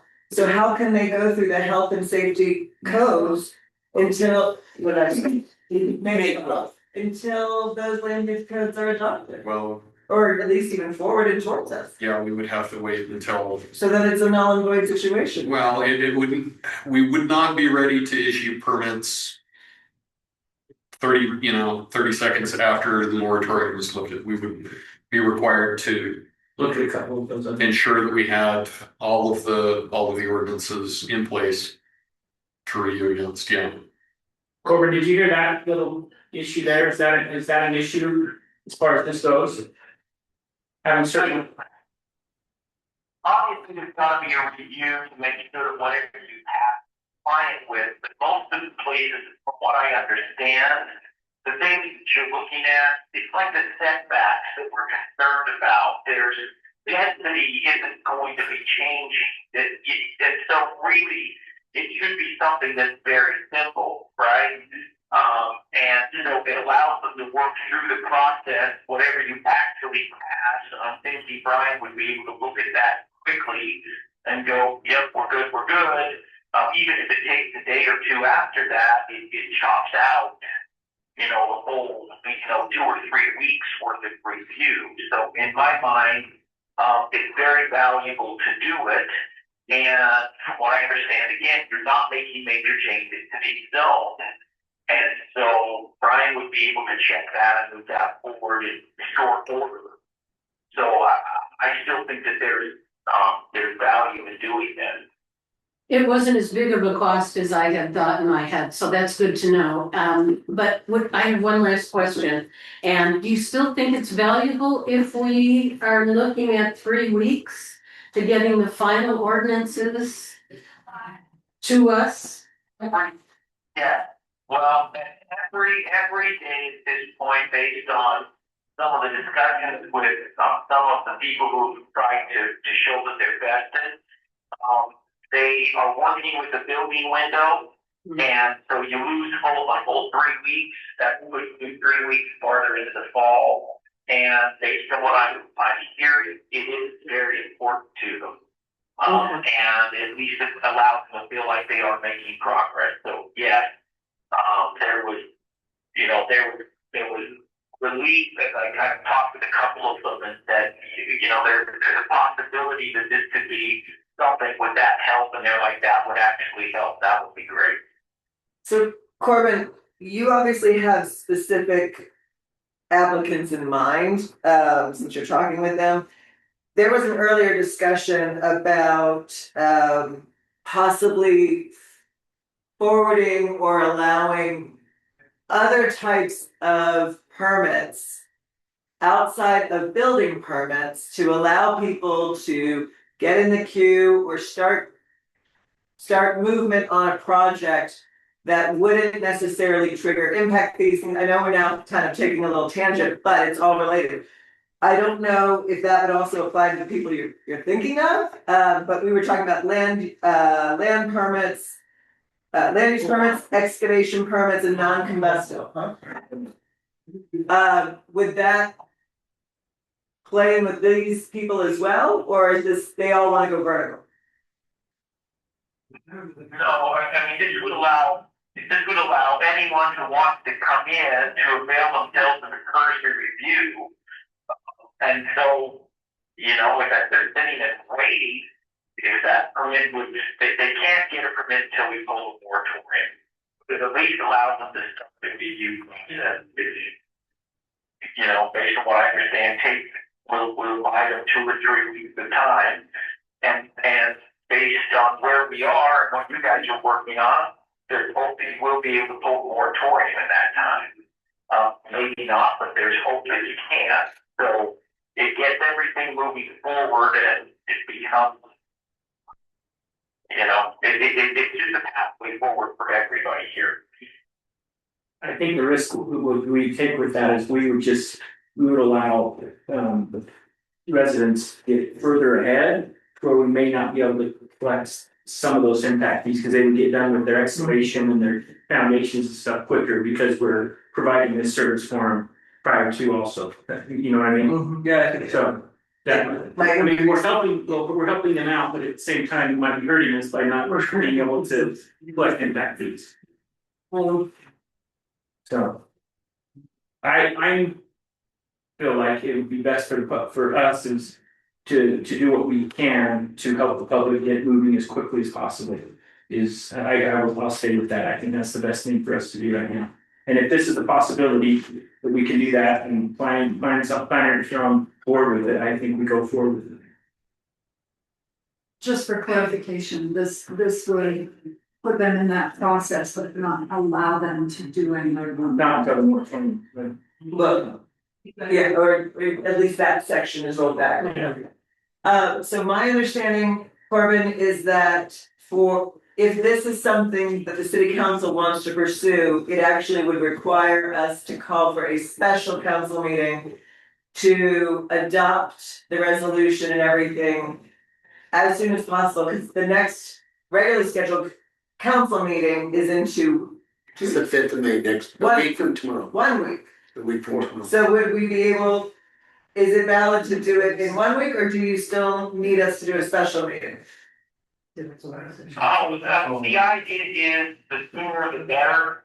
As soon as we have the people who start this process of convention, it doesn't, if it was 3 weeks out, I would probably say it's not worth it because I think we'd be close enough at that point of pulling the moratorium.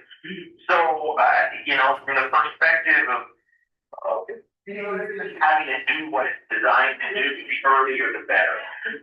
Whether that requires a special meeting, and if you're willing to do that, then great. I would say fantastic. Let's get it in place. If not, then let's get it on the first agenda meeting that you can and get it passed. Let's roll into the last. Well, we could roll them into one, we should do a special meeting rather than a work session. Well, if we do it on Friday, that buys people a half a workday. Well, a workday and a half, because we can do it on the 5th of May, two Tuesdays from now. May I ask our Two planner Tuesdays, one yes. Tuesday? Well, next Tomorrow, Tuesday, and the following Next week. Tuesday. We need a special one, right? We could do one on Friday, but that buys them the next Monday essentially to get going, but it buys them Monday. Brian, would your team be ready to take these right away? Do you have the capacity to start Yes. reviewing? I Okay, can start reviewing. because we got 15 things coming up tomorrow, and I mean, it's a lot. Oh, yeah. So, okay, if we have the capacity to do it and people aren't disappointed, then I'm fine, whenever you wanna meet.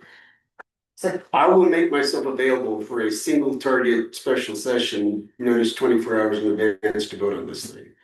Which would mean the earliest we can do it is tomorrow. Well, we could, in theory, get it done tomorrow night, but planning commission's meeting. So it'd be Wednesday at some point, if we want to do that.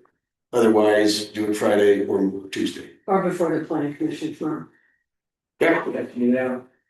Yeah, just 24 hours. Yeah.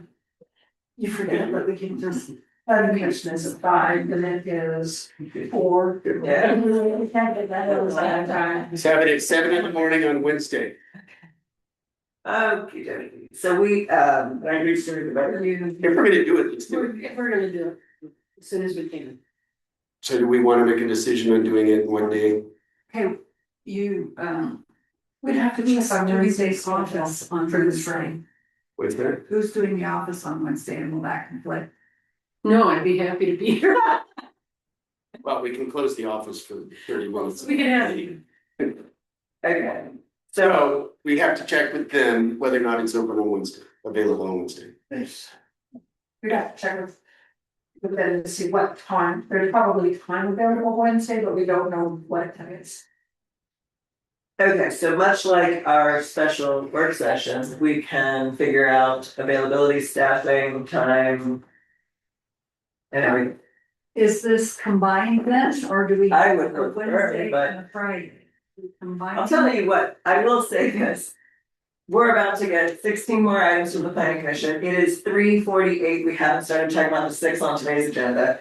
I'm gonna guess we need all of the public meetings that we can possibly fit into anything in order to get through all of this work to adopt. But my preference would be combined. My guess is we need additional funding, exactly.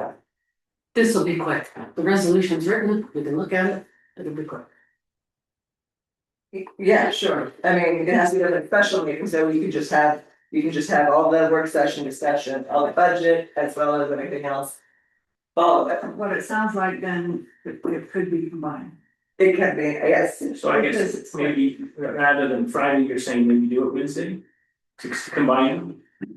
I would think you should combine them. We may need a Friday as well, because we have so many things to discuss. We haven't even moved on in our agenda for today. So combine it and see where we can get on Wednesday. And possibly have to do Friday. Correct. That's what I would imagine is going to happen. Case not back Wednesday, until Thursday, side note. I'm not available from 3 on Wednesday. Okay, why don't we do all the logistics offline and set that up, and then we'll get it noticed in an agenda set on that. Corbin, it sounds like you have convinced city council members to move forward, and we will call for a special session. Sounds great, thank you so much. All right. Okay, thank you. Thanks. All right, fine. Okay. Okay, hey, look, we get to check something off the agenda. We did not finish agenda item 4, which was going to, I thought, lead into that, but maybe we can do that at the special session. Yes, we move forward. We have a floodplain ordinance. Did we get a final?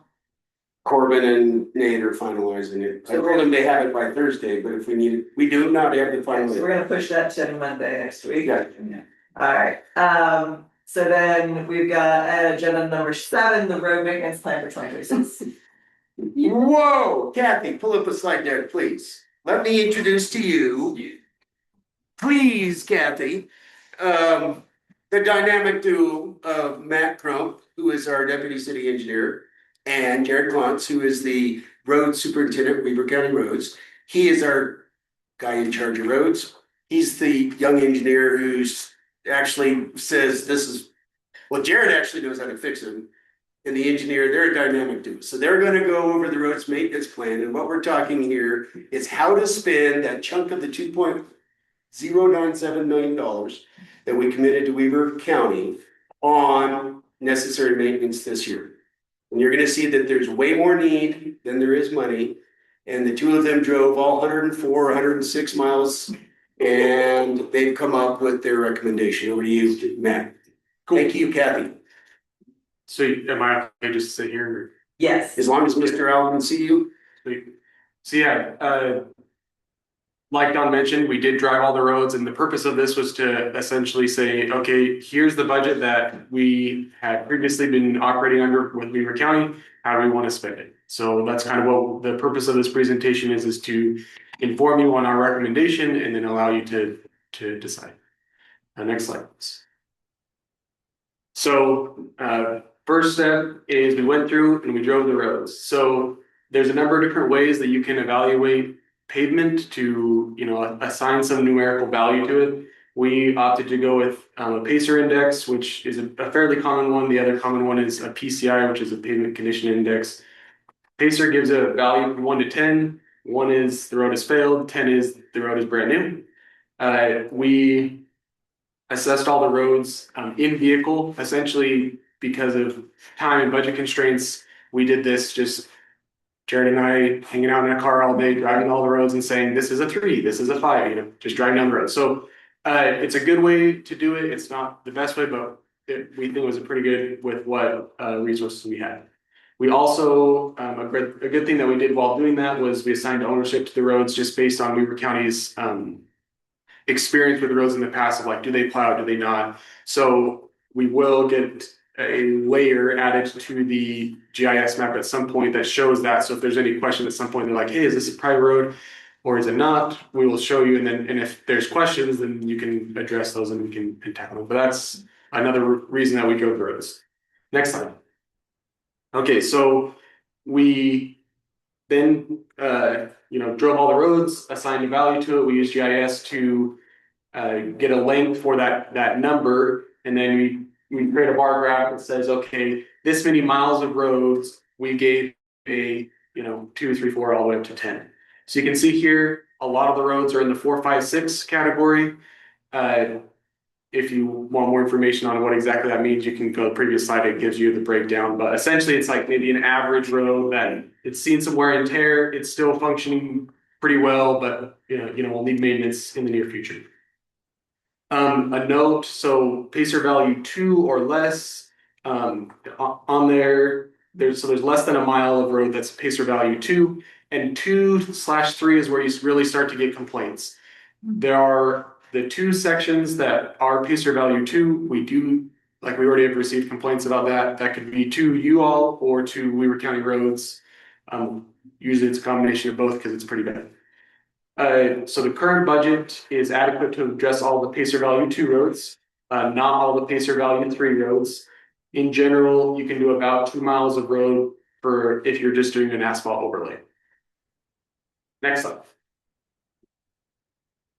Okay, so in general, we do 2 different types of maintenance on roads. One would be like an asphalt overlay, and every road is a little unique, and sometimes it requires more or less, but asphalt overlay is just essentially putting down 2 to 3 inches of new asphalt. Then we also do what's called a chip seal, and a chip seal is preventative maintenance, so it's also considered a surface treatment, and that's done on newer roads, and that is a method to keep newer roads newer for longer. So cost effectiveness is a lot higher. Sometimes it's not as popular with the public to do surface treatments because it's like, hey, this road's new, why are we doing work on it? But it significantly extends the life of that road, and it's worth it in the end. So a good roads maintenance plan has some asphalt overlay work, fix the roads that are failing, also take care of the roads that are newer, because that money goes further if you take care of those, take care of those newer roads. So the budget for surface treatment, which is chip seal, is $170,000, and then asphalt overlay is $450,000. Again, this is solely just keeping like status quo. If we didn't come into the picture, we as an Ogden Valley City didn't come into the picture, Weaver County Roads would have pretty much done this same amount of work. So we're just kind of trying to keep the status quo going. With the caveat, if it had been 2023, very little of that would have been done because of so much snow plowing would have happened in the budget, wouldn't it? This year, we've got money to do this, whatever the sum of that is, 620,000. So status quo means no bike lanes or.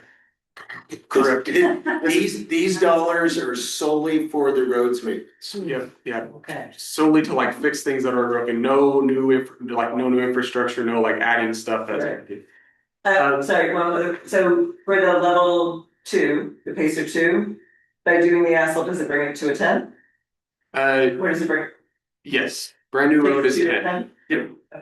And part of it is this, assuming that you've done it correctly, then it will stay at a 10 longer, right? The deterioration curve is, let's say you only put in 1 inch. Well, if I just drove it, I would give it a 10, but then within a year, it's going to be down to a 6 or 7 or something because we only put in 1 inch and we really should have done 2 to 3 inches. So we are relying on Weaver County Roads. Jared's done this a long time, so he will go look at the road and say, yeah, we need this, we need to fix the crown a little bit for drainage, that sort of thing. And he's, walked all the roads, looked at it and said, yeah, this is kind of what we need for those roads. But in general, yes, it goes up to a 10 brand new paved road. And the money that you're allocating to that section that's at a 2 is the correct amount to bring it to a 10 for the longevity, not for half a year before it goes down to Yes. 6. Okay. So that would be enough.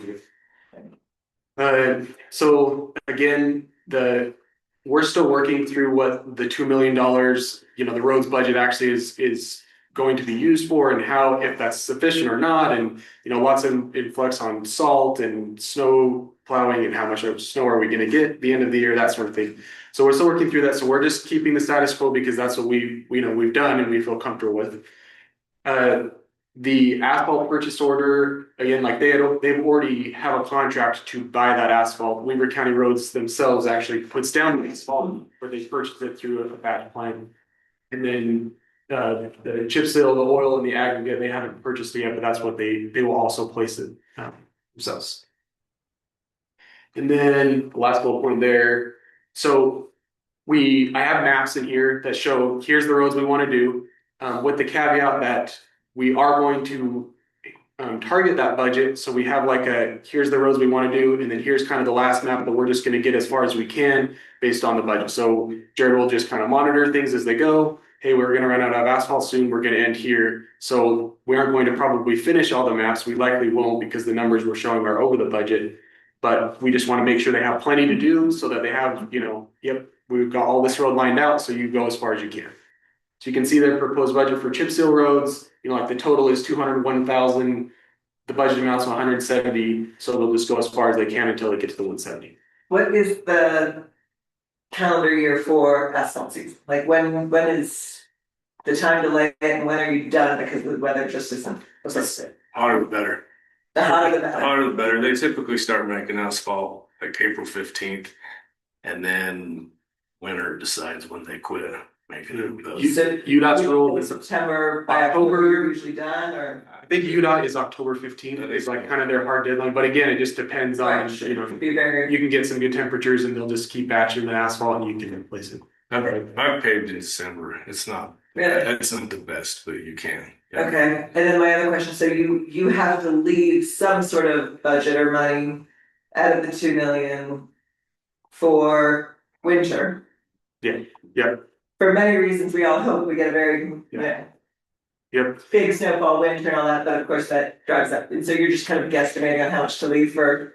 Yeah, and that's kind of goes to the other item I think on the thing is looking at their Weaver County Roads has been tracking their expenses and they have a spreadsheet to show all that and how that contributes to the $2 million. But yes, that is, they've been spending about 110. Yeah, 110-ish thousand per month so far. But then again, that's just totally dependent on snow and other things going on. So based on the information we have and with the assumption we're going to need some salt and other stuff at the end of the year, we feel like this is the numbers we should be. So we're targeting 300,000 left over for November, December, just in case. Next slide, please. Okay, so this is the long list of all the asphalt overlaid roads that are Pacer 3 or 2. So in an ideal scenario, you would do, obviously all the roads, because great, then everybody's happy, but obviously budget constraints don't allow that. So the ones in 2026 are the couple Pacer value 2s, and then also some of the Pacer value 3s. How we decided the Pacer value 3s is if they were in the vicinity of other 2s, then it makes sense to do that area. And then also based on where they've previously done work, and like last year they had done work and they want to finish out that area. So then all the rest of them on the list there, they're obviously sorted by district, so you can, in the future, we wouldn't necessarily do all of District 1 in 2027 and then all of District 3 or whatever. They're just down the cut line, right? So everything below 2026, like there's our budget, everything below that will just be for next year or the next. They built this independent of district. I required them to put the district on it. It is built based on the Pacer. Yeah. And what I am going to ask us to do is vote on this on the 5th or a special session. so that we agree that this is the priority, so that when we get the kudos and the complaints, we can say, we agree, here's the priority and how we're gonna do it. So we don't go back and forth and make these guys zig and zag. This is gonna be the plan once now, what I ask you to do, if you want to change something on there, if you want to change something on there, get with Jared, get with Matt, get with me, and we'll talk. But that is based on the best available information, what needs to be done in 26. Okay, next slide. So obviously, like that's very hard to read and you're like, what, where do those roads even line up? So I made some maps for the asphalt overlay projects for this year and then the chip seal projects for this year. So asphalt overlay, so this would be, you're gonna drive on it, it's gonna be nice smooth asphalt. Right now it's lots of potholes, lots of alligator cracking. So this first map is That's Innsbruck. Yep, Innsbruck. So the main road going across there is the state highway. Pine View's north of us. 1100 south is kind of that main road. It kind of comes up. So that's the map number one. The intent is to complete all of that map. So everything in blue, it will get an asphalt overlay. Next slide. Map number two. So this is on the east side of the reservoir. So that's on 7100 East, I think that is, and 1450 North, and those two subdivisions. Again, the one on the left is solely because, so that's a Pacer Valley 3, so it's the road we should be doing based on the data, but we chose that one because they had previously done subdivision work in that, I think it was last year, right? That you guys, or maybe the year, but so we're trying to kind of finalize, like, hey, we want to get this done. Next. And then this is 3350 North. Dan, that one's the popular road up in your district. Mhm. You know, we are for sure gonna do that. Yeah, so that one's, part of that is, we rated it as a 2, part of it is a 3. Jared and I just drove it a few hours ago. It's all pretty bad. So, and that one will require some drainage work as well that we're working on. And so, and then last map. So this map is up in Liberty, so North Fork Road. And again, they did asphalt work in this area, last summer. Yeah, last summer. So we want to keep going with where they had left off. And then like I have a note on there that just says like, we'll go as far as the money allows, and they'll just start paving until they run out of the asphalt contract that they already have. And then last map, this is chip seal. So chip seal, they put down the oil and then they put down the aggregate on top. That's the preventative maintenance. So those orange roads are roads that if you drove them now, they look new, and we want to keep them new. And so that would be what they tackle. So they do the 3 streets in the north kind of portion of that map, and then they would start on 162 until they run out of money as well. And I believe that is the last slide. Any questions? I don't see 4100 in here, 4100. So 4100 is a special case. It's a brand new road and it has issues. And the engineering staff is talking with engineering staff at Weber County about what to do about it. That's the brand new road? The brand new. And so I do not recommend that we use our money to fix a brand new road while we're in discussions with Weber County on the way to mitigate. But plans are to mitigate it. We are talking with Weber County about the best way to mitigate the problems with 4100. So what we're proposing to do is, with the monies available, to do our highest priority roads in the existing roads of the city. Peggy? I know that we had sent an email about Nordic Valley Way that Sean Wilkinson had said last fall that they just did one layer. Are they gonna finish that for us? So it is their the developer's responsibility to do phase 2 of that, and they have told us they are. It is not our responsibility to fix that road, it is their responsibility to fix that road. Agreed, but they're, But yes, they only did the first lift, they're doing the second lift. okay, good, thank you. And we don't take that, that's not us. Oh, eventually we will. But we haven't yet. Right. Okay, good. This is going to be the code. Yeah, I just wanted to let you know, so you know, when we pay our bond, when we record our subdivision, we do give Weber County chip seal money. There is chip seal money sitting in there for Osprey Ranch Road, which probably needs to be done sooner rather than later. It's moving on 2 years, so just so you know, there is money there. They're holding. Thank you for letting us know. Yeah, any subdivision we've recorded in the last few years, they've got the money for chip seal sitting there. Not separate from impact fees. Separate from impact fees, yeah, it's a line item that we pay. Thank you. So Found the money. Any other council? Yeah. Shit. Cool. Thank you very much. So, we're gonna see this again on whenever we next vote, because I'm gonna have us vote on this to approve this for the fiscal 26 one. Thank you for your work. Thanks, guys. Yes. Can I ask, what do you do about gravel roads? we just finished, I don't even know if we're finished yet, but we've been grading them and putting dust guard on them. The weather's held us up a little bit. We're getting close to finished on them. Which one's the last one you were on? I know- You were up in- I know we're finished down below. I don't think we're finished up here yet. So. Have you done Avon and? Look at the area. I think that you had created all that, right? I think they've all been graded, whether I have the dust guard on them yet or not. I'm not sure exactly. So Boy, after this rain. the rain's good actually for the application of that. Oh, good, good. Those of you who didn't know, we own part of the Avon Road. Yeah. Oh, I didn't know that. Who do we reach out to if we're questioning that dust guard's been put down? I'll find out for you. Figure it out here tomorrow. All right. Gentlemen, thank you. Yeah. You're welcome to stay and watch the. They're running out of here. Darren's like, do I have to go? I said, yes, you do. You need to meet your city council and you guys need to meet our road superintendent. Thank you. Bye, guys. All right, it's 4:09.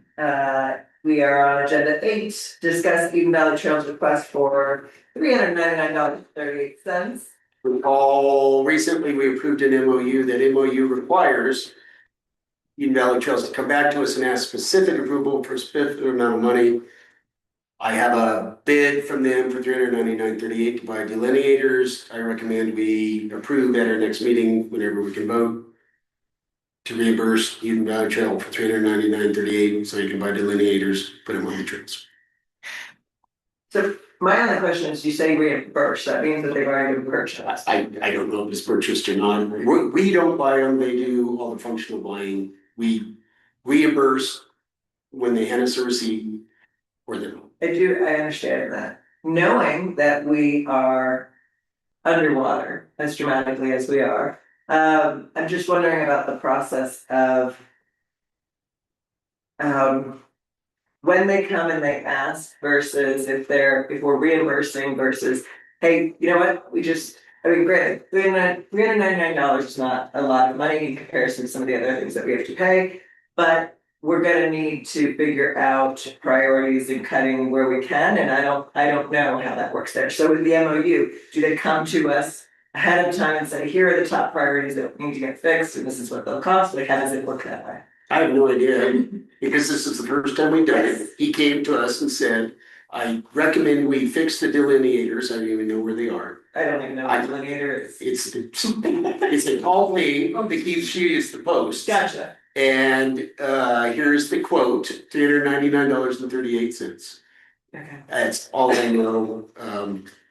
I'll have to go back and reread the MOU again, but I thought we threw in the money to get We couldn't vote on it. the pathways. Oh, That's a separate thing. that's a completely separate. That's a completely separate thing. Yeah. So this is with the. It's with Eden Valley Trails. To maintain the fact. It enables them to do work on the trails and us to reimburse them for material costs. Okay, did we is there any kind of range? No, they come to us on each individual project. This is a project. $399.38 for delineators. How are the delineators used, Vice President? I have no idea. Tell you what, I will find out from Mr. Wilray how he wishes to use them. Yeah. But right now, they're on the agenda on the 5th of May to vote on, so that we can give them $399.38 to put delineators on. So, and I don't have a problem with this, request or anything, I'm just stating that we will need to set some sort of process, and hopefully what we can do is that procedure will have some sort of list of priorities, because we all need to start looking at our priority lists and doing what must get done versus what we'd like to get done based off of our income. So, any other questions about the delineators? You guys have all of this stuff in your packet. Any questions at all? We won't have time to there just really isn't a lot of time to be able to discuss. We wanted to get everything discussed on today's agenda because next Monday's agenda is extremely long already. I'll give you what info I get from Alan. I'm gonna suggest to be in the consent agenda.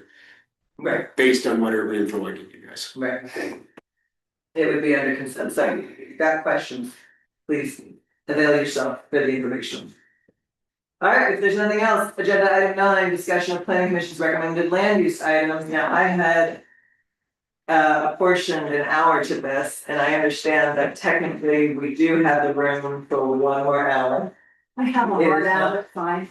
Okay, yeah, okay, ideally, we could get through all 6 of these items so that we don't have to add them to the 17 or so items coming next week. So, everybody, did you bring your red line versions and your discussion points for the 6 items? Yes. Good.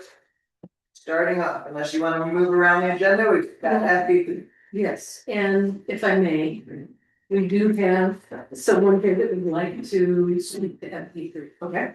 If you need to move to the adoption, like anything else, okay? Sandra? You'll need to state your name and your address for the recorder. Yeah, no, I don't know if we can see there. It's better to handle that, or just. Yeah, I'm Sam Bellarosa, and I live at 1100 South, 6859 East in Huntsville, right near the Pacer 2 roads that you saw. I'm glad those roads are on. I'm FB3. I looked at the March 31st copy, is the one I was able to download, and I had some concerns. And in general, I think, I would rather see the original ordinance put in place rather than something that is a net negative. My philosophy would be, any changes should be a do no harm type of change. And what I noticed was a lot of conditional uses being converted to permitted uses.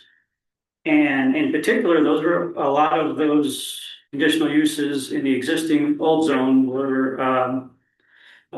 short-term rental related, bed and breakfasts, and I went through the definitions in the old code, and I found 4 short-term rental uses that were bed and breakfasts, and there's a bed and breakfast dwelling, a bed and breakfast inn, a bed and breakfast hotel, and a recreation lodge. And you can get anywhere from 2 to 20 sleeping rooms in any of, depending on which of those you pick.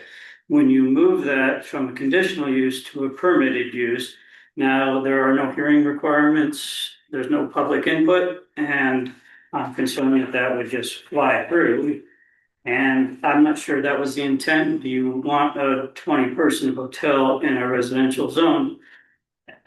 It might have been an oversight, or maybe that was the intent and I'm missing something, but I would assume, personally, I wouldn't want to be living across from a 20-person hotel in a residential zone. So I encourage you to take a good look at that before you pass that. And if that's what you're looking for, that's the way I read it right now. Thanks, sir. Thanks. All right, and if I may, can I jump in? You may. This is, District 2 is, a big chunk is FE3. We also have the AV3 zone in Liberty, and I think that's it, Liberty and through the floor of the valley there. But most of us are in the FE3 zone. And my concern with this, and I've been emailing Brian about this, is that this is a residential zone for residential development in a forest setting at low density, as well as to protect as much as possible the naturalistic environment of the development. So most of the subdivisions, starting I would say a little down from Liberty all the way around to the reservoir are single acre lots. And I think there's a big discrepancy between what you can do in a single acre lot and what you can do in a 3 acre lot. Or more, 3 or more acres. So as we start blending in so much agriculture in here, I think we've lost the folks in Radford Hills and Snow Basin Road that have single 1 acre residential lots. So as I go through all these uses, I'm concerned that we haven't separated those out. Because quite honestly, some of these, like the Recreation Lodge, I don't want next door to me in a 1 acre lot, or anyone else. We also had an incident in Liberty where a home was given a business permit to be a church. In a 1 acre residential lot, a church was operating. Well, the parking wasn't there, the sound traveled, and it was a very joyous church, apparently 3 nights a week, and it was a lot of noise. So that's at 3 acre use or more. So I would like us to be able to separate out single acre uses from 3 acres or more uses. So church is what? Educational institution, because of the parking requirement would be another. Parking accessory. Would we put a parking lot in residential? Can I ask, because these look like things that were added, that were not originally there, so why even? No, they are added, they were there. So strike them out is my suggestion. Why Why add them, it's especially if because- you don't even like them, why add them? They were there, these were there, in the. They're Weaver not County. They're not in the original Weaver County. Our planning commission added a, No. Yes. the planning commission created a table. Bed and breakfast inn was there. But that is breakfast is. but church is not, recreation lodge is not, there's a whole bunch of stuff that's not. It's in there now, it's in the latest, okay, So so. it was not in Weaver County. I'm looking at Weaver County. It was not in Weaver. So our planning commission radically changed. Our planning commission added to what Weaver County had. And did some interesting things with agriculture. Yeah. And added this table in there that did not exist in the Weaver County version. Also, Weaver County did not differentiate 3 acre use versus 1 acre use. So what could be done on the 1st of January is not radically, but different than what our planning commission suggests. Well. But there was no differentiation between 1 acre and 3 acre in the Weaver County, was there? Oh, sorry, I was trying to understand, you're saying what could be done One January. 1 January. Okay. Is different than what, but there was no, that I'm aware of, differentiation in the Weaver County code of 1 acre lots versus 3 acre lots. The only place I could find it was in the table. And it says minimum lot area 3 acres. And. Section 104-14-5, the use table. Oh, Yes, that's the only place. Of our draft, not Weaver County's. Wait, What are we talking about? 14, you said conditional uses. Which document are we talking about? Weaver County site. No, we're talking development about, standard. we're talking about FB3. I'm okay In thinking still be done. but- it's beneath the use table. What the planning commission did.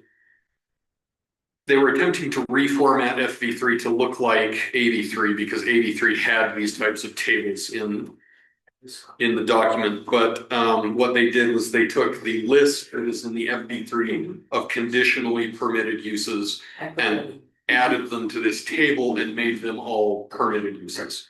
So churches are a conditional use under Weaver County in the FB3 zone. The Yes. planning commission made them a permitted use. Okay. Yes, If you travel, Brian, can I jump in there though, before Yeah, we sure. travel? But that's different, 3 acres could be a church, but not 1 acre residential. Right, but so I would imagine that that would go into so under Weaver County it was a conditional use. So it means there's certain things that have to be met in order for it to happen. Compared to by turning it into a permitted use. You're saying you want it to be different for 1 to 3, great, put it back as a conditional use. Then you can set the standard as to what it was Has to be taken. 3 acres. then the bed and breakfast has to go there too. What I'm saying is there should be I things, think the neighbor would like that as well. the bed and breakfast in as opposed to a bed and breakfast. I think he'd like it on a larger parcel than directly next to him. Right, and that's where it belongs, on a like a recreational lodge, 16 rooms belongs on a larger parcel, it doesn't belong in a Right. residential. So what I'm saying is, it's all blended together. It's all blended together. Not the way they forward. Not the way they did it. But But I don't think the county did either, because they have all these listed, recreational lodge. as conditional uses. Okay, So then you have to go into what is the condition necessary to qualify. so how do we make some things okay if conditional? Or just separate out since we say 3-acre lots? If they weren't there originally, why are we, why? See, I think they were there, but they were conditional. As opposed to, So a week ago, we talked on this same one, and Peggy, you weren't able to join the talk because you were on an airplane. And a week ago, we decided full stop, it's confusing because of what the planning commission added, and they added a whole bunch of agricultural related stuff from AB3. They basically copy pasted AB3 in, and that's when we like, this is confusing, break, start over. So we still have that issue to deal with. Peggy, you bring up a good point. Weber County's ordinance did not differentiate 1-acre use versus 3-acre. In order to do that, we would need to, somebody would need to go in there and create this differentiation.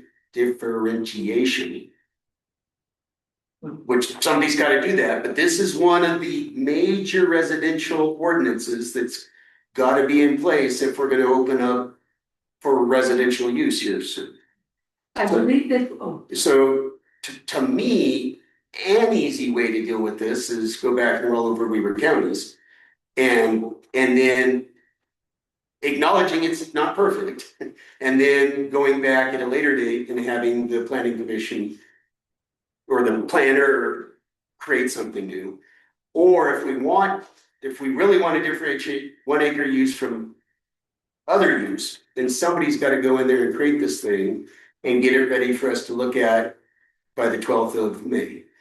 I don't think we can do that constructively amongst the four of us here. We need this guy to go in and do something. would you work with me on that so we have a sample we could bring back?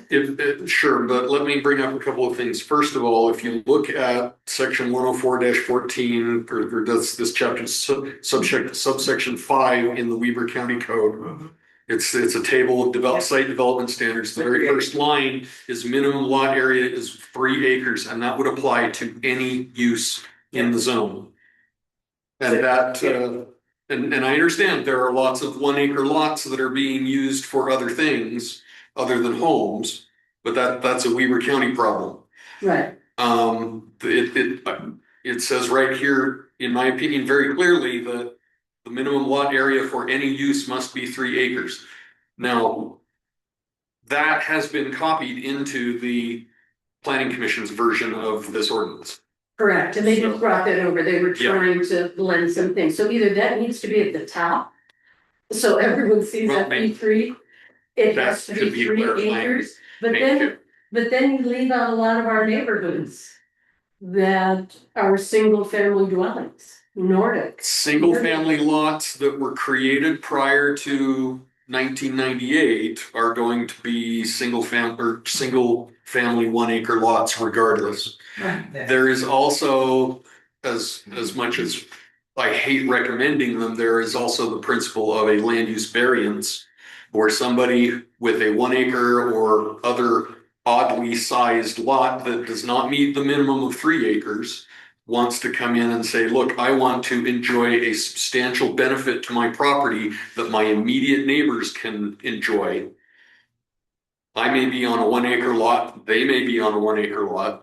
It's a non-conforming lot, and I'm asking for a non-conforming use, but I'm asking for the variance from this 3-acre minimum so that my 1-acre lot can be developed with a single family home just like my neighbors are.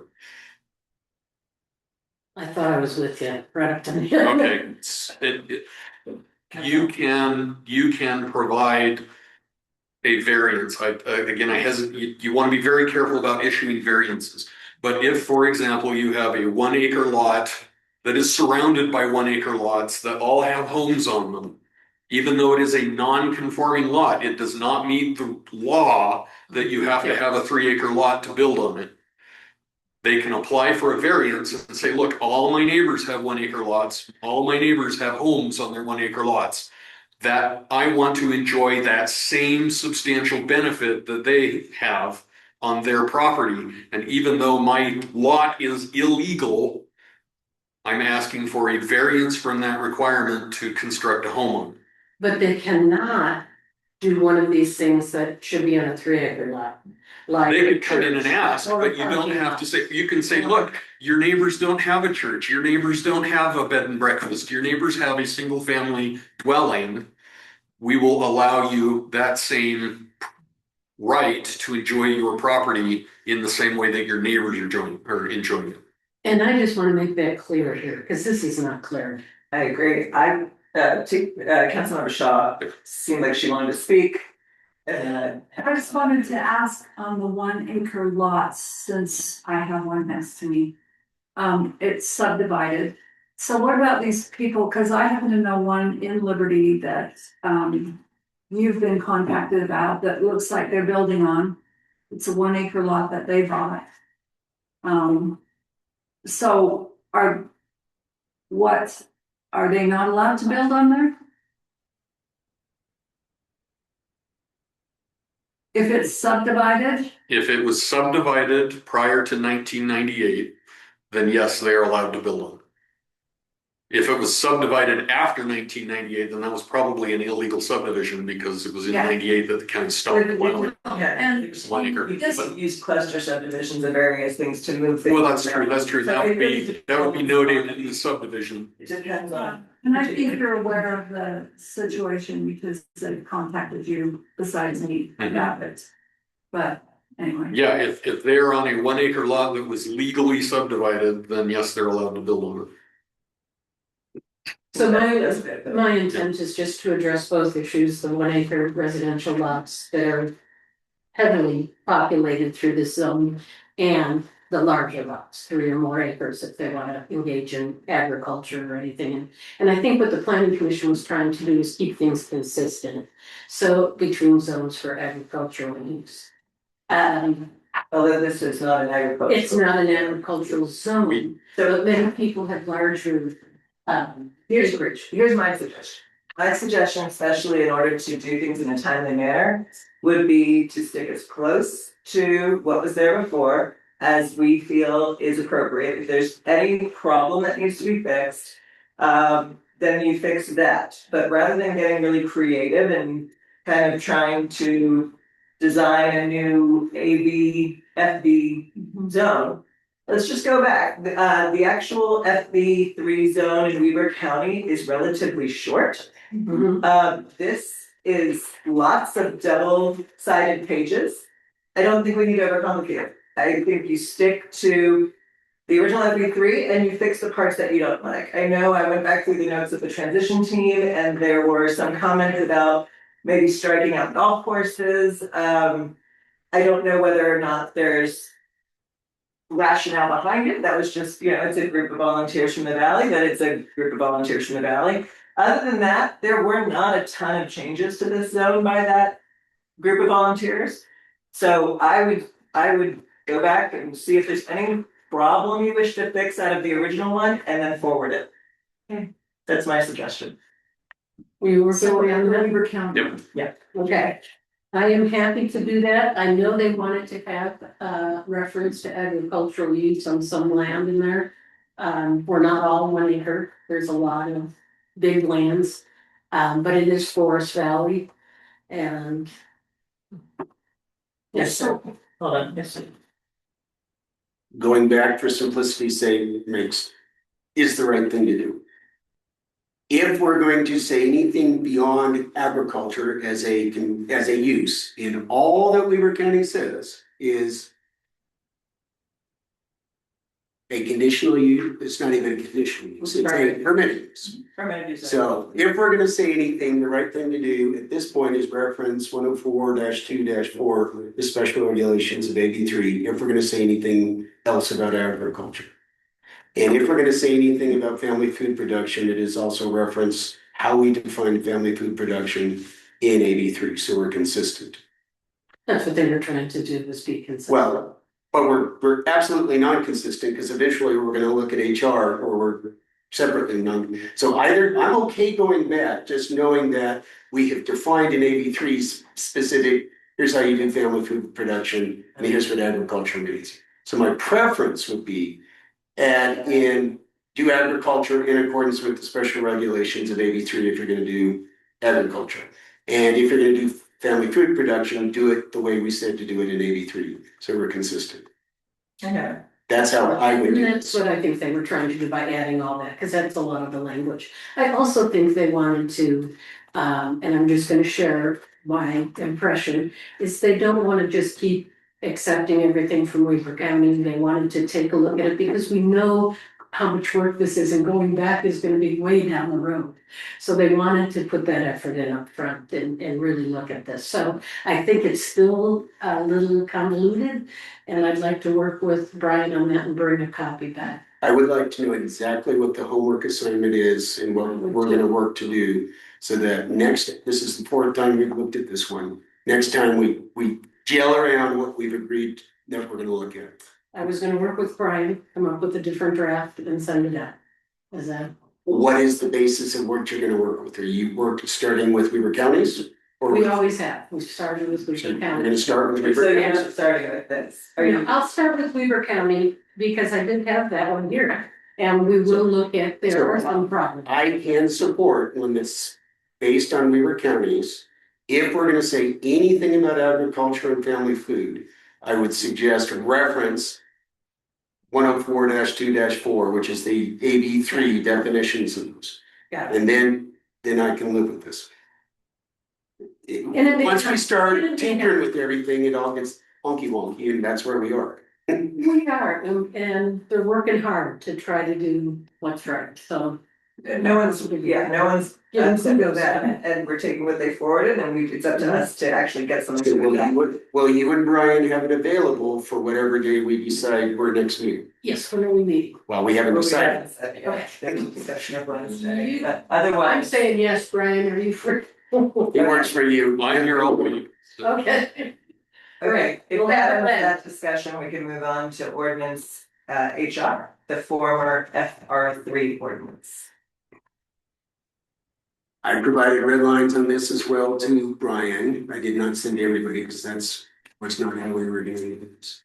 Again, in this one, agriculture and family food production pops up again. And it's my recommendation that in order to say consistent amongst our ordinances, we use what we've agreed to, which is AB3, special regulations, which is 104-2-4. And just reference people, if you're allowed to do agriculture, do it this way. And that way, at least we're consistent across the ordinances. That's how I would do it. I think that was the majority of my red lines. So this is to provide forest residential zone is to provide area for residential development in forest setting. Medium density. Yeah, but then we go and add, because Weaver County had it, agriculture. Yeah. Allowed. It's said permitted, yeah. It's permitted. So if we're gonna permit agriculture, either constrain it in some way, which how, or say, do it the way we said to do it in 104-2-4. If we're gonna do animal grazing, Which they said no to before. which they said no, but now yes, because it's permitted now in this draft. If we're gonna say yes, do it the way we said to do it in 104-2-4, Yeah. which is the red lines I gave Brian. I would imagine because we're talking about a medium density area, that the reason that Weaver County originally had animal grazing not allowed. Is takes a lot of land and open space to have animals to graze. And we're talking about medium density, so the old one was much more agricultural in terms of gardens, growing food rather than animals. Well, but not the point. The old one didn't say what you could do with agriculture, it said you It could do. didn't say what you could do with agriculture, it does say you cannot do animal related. Right, and so our planning commission has said you can do animal grazing. Yeah. So if we're gonna do animal grazing, at least do it consistent with how we said you can do it, otherwise don't do it. Yeah. And, okay, but if we're talking medium residential. I just am trying to figure out how that works. I don't have a value judgment on whether or not, well, I do. This zone is not in my district. I'm a very rural agricultural district. I don't know that we would want to do livestock like is allowed in 83 in this zone. But if we're gonna do it, let's be consistent on how to do it. Brian, can you tell us where this zone is? It's primarily in Wolf Creek. I can bring it up on a map if you like. And what were the lot sizes? They were small. I mean, the minimum size is quarter acre. 15. Yeah. 15,000. But they could be bigger. Some of them were bigger, is what you said last week. Yeah. Well, we were talking about residential estates last week. Oh, you're right. Sorry. For this one, the minimum lot size is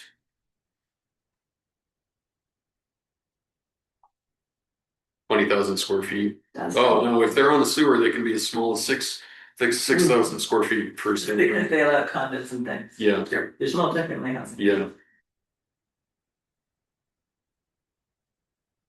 So is that the place for animals?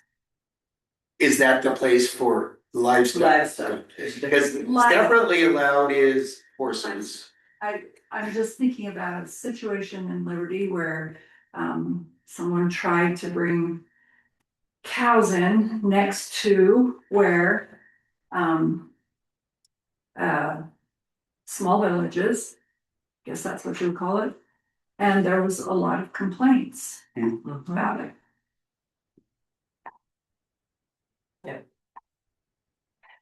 So again, my philosophy would be fix the problems that existed. And then, and move forward. I personally, I don't have as much familiarity with Wolf Creek as some of those who live there. I don't see a reason to have animal grazing as defined in 10424 in a place that is clearly not intended to be agricultural or residential. But they changed other things in here too, to the mayor's point. There are chunks of land, I think, people have acres, couple acres. And one of them contacted me and their concern was short-term rentals. So that's the area for short-term rentals, correct? It depends, but Wolf Creek, yes. I mean, it depends, not Well, every single. FR3 is the only zone that Weber County permitted us our best tiers so in. if that, did they change? I don't see them changing that either. They changed it from P to N. Well, I think they did that in all of the zones, though, say that. Well, but all of the other zones, it was already non-permitted use, so they added it to the list for emphasis, but it didn't change anything from the counties. Was it allowed in this zone? It was allowed in the And there were existing ones in this zone. Yes. Yeah. And that would be my only worry, if there's existing ones and we do have business licenses for them.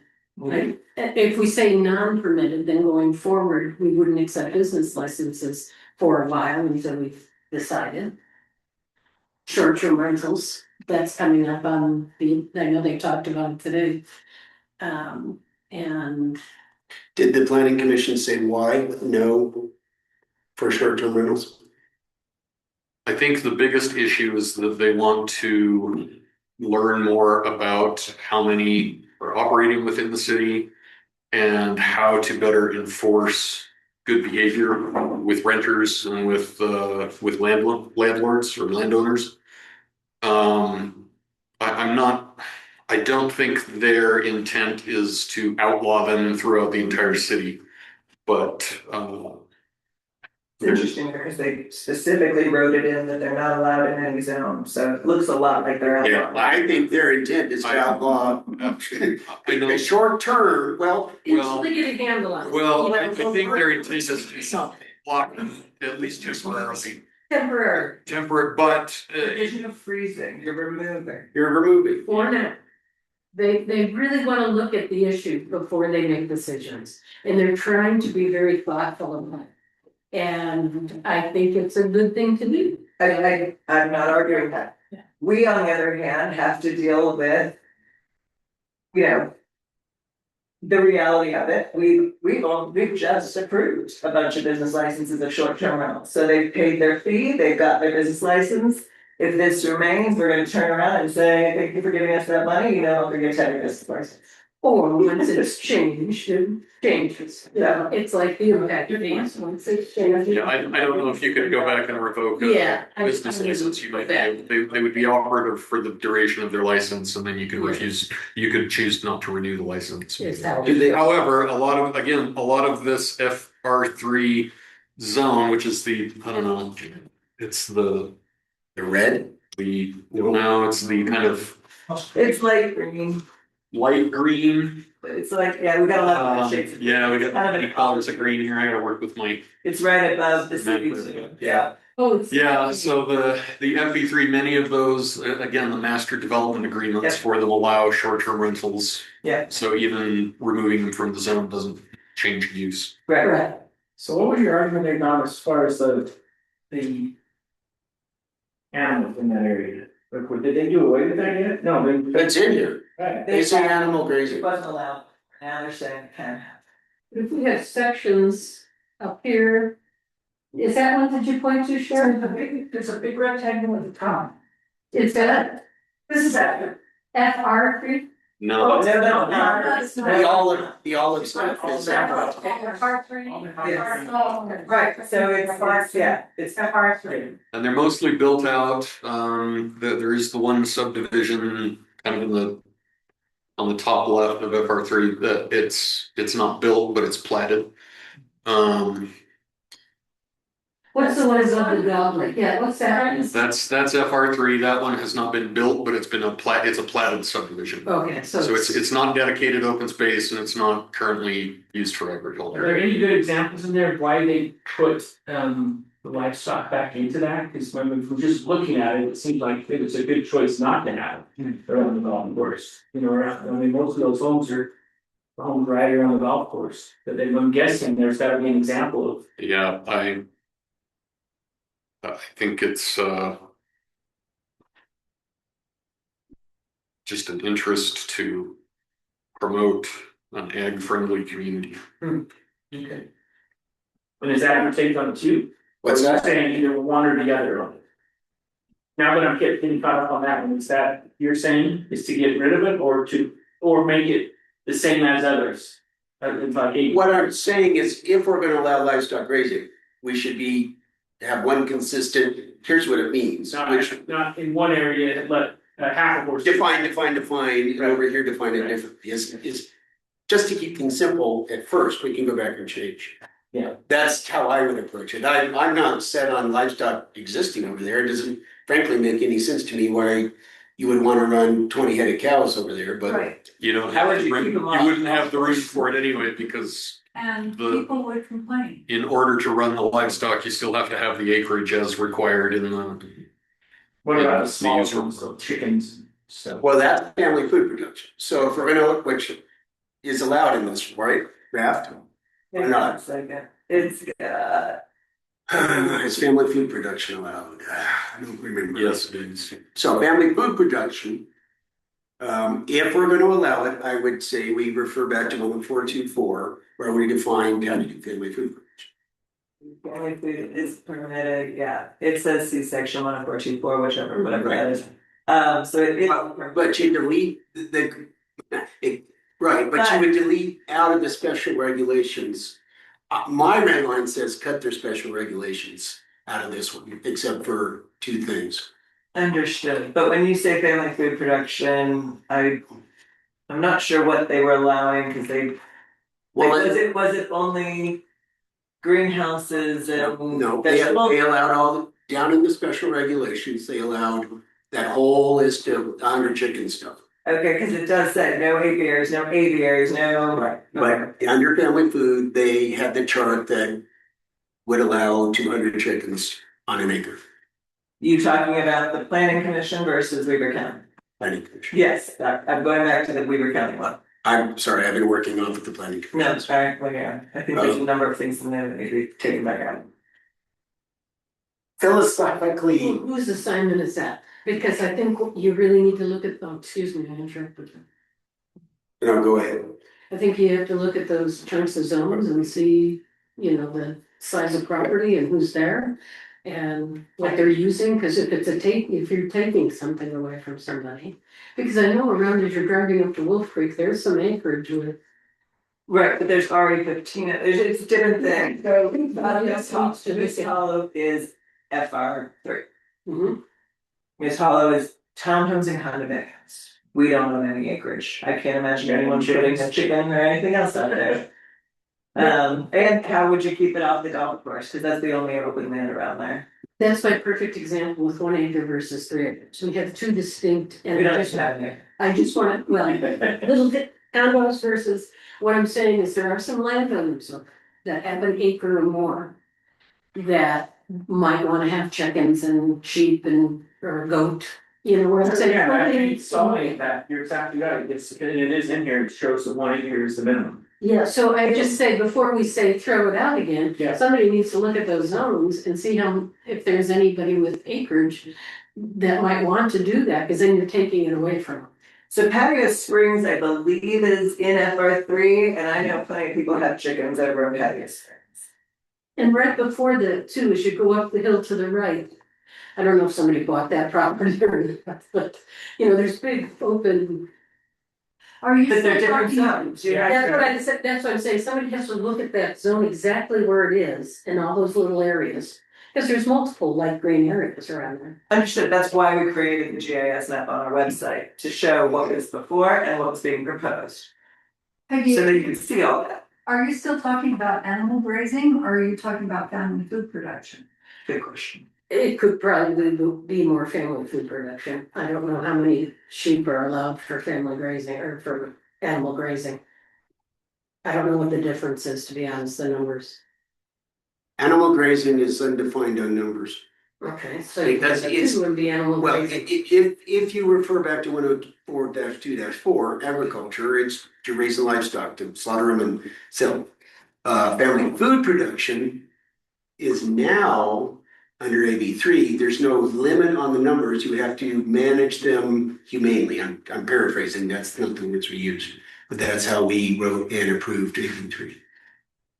Whereas the planning commission submitted to us this table that you calculated the number of animal units you could have. Which is what Weaver County had. Different table, but that type of process. Yes, they upped it, the numbers. Significantly. Listening to the discussion, yeah. So they were trying to move in the right direction, but I think what I'm saying, Janet, is if somebody takes a zone and doesn't do work, they need to look at those, and I'm not familiar with those zones enough to do that. Even FB3, I'll do that one. So, but this one looks like it needs a little work also. So if I were to take that home assignment, I would basically go back to the Weaver County original zone. And I mean, what I would be doing is going back to the transition group, seeing what they had advised, and I'd make that note. I actually don't believe they advised very much to change. And then I would look at what they did. Well, I'm telling you what I would do if you want me to take my home assignment, because I don't think that there was sense behind some of the changes that they made. Yeah, I mean, I'm just scanning through this at R3. I see like one property, is that friend of yours that came over that was confused that one night? That's like the only property I see that would even qualify for yeah. I'm just thinking of that one because that was the gentleman that talked to me. So I can speak to all the large parcels in FR3, and every one of them has a development plan on it. There are no grazing. Yeah, which might solve the problem. We'll just take it out then. Yeah. But family food production. So I'm happy to take on the home assignment. I tossed it out. Tell me what it's gonna look like. Yeah. Well, I'm tossing it out to anybody, Jen, not you. Well, that's fine if somebody else wants it. I mean, I could look at it, but I'm not Brian Carver. You're working with Brian. Yeah. You could, just make a draft and send it, that's what I'm gonna do. You'll be feel free to connect with them. Because, I don't think that some things belong in the zone that they put in there. So. What is the homework assignment? Do this, Oh, To extent so that- and I'm telling you what I'm gonna do is basically go back and make any adjustments that had been recommended by the planning commission, which I don't think were actually put in. That's it. That would be my suggestion. And I can do that if you want me to. Go back to where. Talk about it twice. It's pretty much all built out, if you look at the plat it map. really is, yeah. Okay, so who is it, just for the notes, who is it that has the high hook sign? Well, we haven't quite. Nobody's saying We don't know yet. yet, okay. I've offered, no one has given it to me, and that's perfectly fine, I'm happy to, I'm not gonna give it to anybody. Go ahead, take it, Janet. Oh, Has anyone had a good discussion with the planning commission on this and why they did that? I have not talked to the planning commission. I just listen when I'm here to support. Brian, you recall why they did it? And he said, he thinks it was across the board, they're trying to make it more ag friendly everywhere. Yep, that's about it. I like the intent. The intent is, yeah, Is there someone that wanted to do agritourism over in that area is too? there, And do they have animals? no, they do not. Okay. And he wasn't trying to do animals, he was, I think the intent was probably very good. Yeah, Again, I I did bet that they didn't look deep into it, recognize it it really doesn't doesn't make sense. sense. Yeah. Right, Right. that's, Because I like the ag emphasis. I mean, I think that's our general plan and they were trying to do that. So. It is, our general plan also is all about the village zones, this is the village zone. But this is where all the density goes, just like. You wanna keep separate. But, right, and so so it opens up other areas for ag. Yeah. Right. Yeah. This is where all the density goes. right. Right. Well, it's your zone if you want to take it. I can do that if you'd like me to. Alright. Next up, so I'm fine with doing that, I'll be giving. Did you get that, Sharon? It's Janet's. Okay, I'll give Brian my recommendation. Mayor, I can send you a copy with the notes from what we've just been discussing I'm really tonight. sorry. I'll have minutes for you. No, that's alright, we're down to. Yeah, no, we're Sure. that'd be great, thanks. It is 4:54. We are having Commissioner, Councilwoman Shaw leave the meeting and we're down to quorum for these last couple items here. So we have chapter 104.1 in general. I don't think we discussed it last time. We did not. We did do the administration one.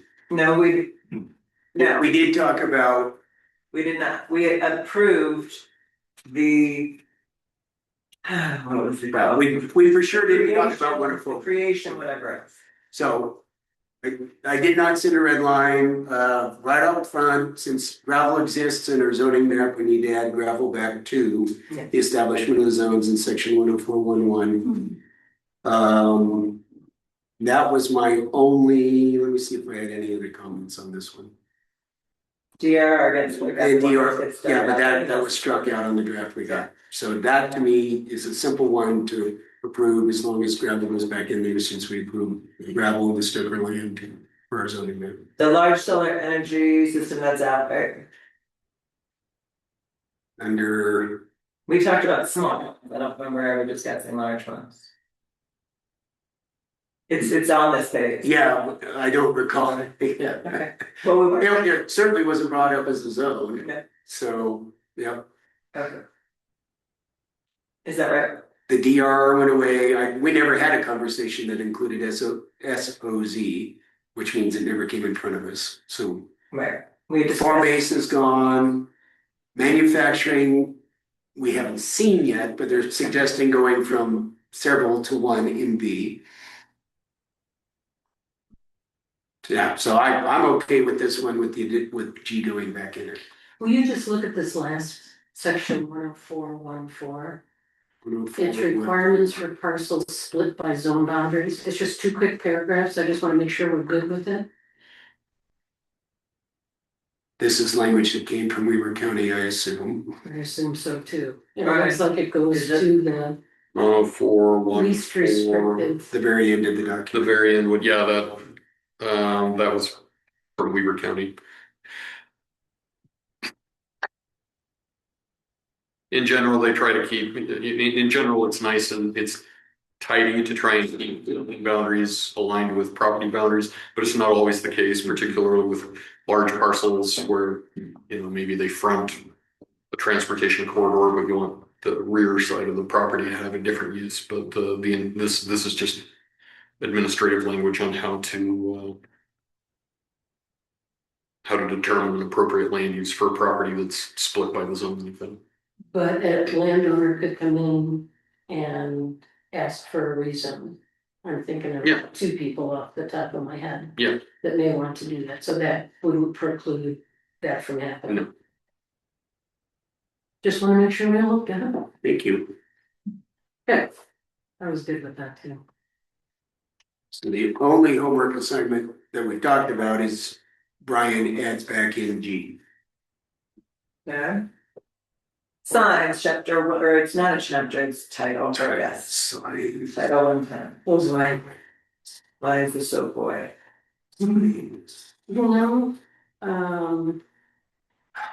I had a nice conversation with Tyson about signs being exempt Being exempt, what does that mean? in here, for Okay. agricultural signs being exempt. And just curious about why they wanted to do that, and I think it's And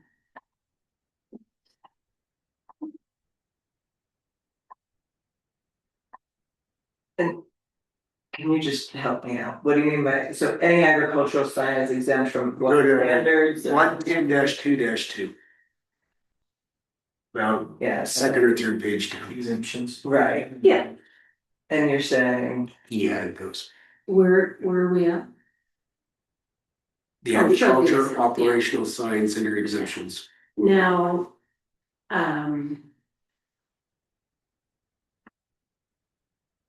I just thought it was not quite necessary.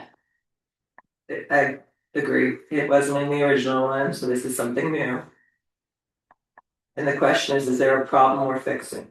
Well, I think what they're trying to do is we wanna have more farm stands, selling produce from your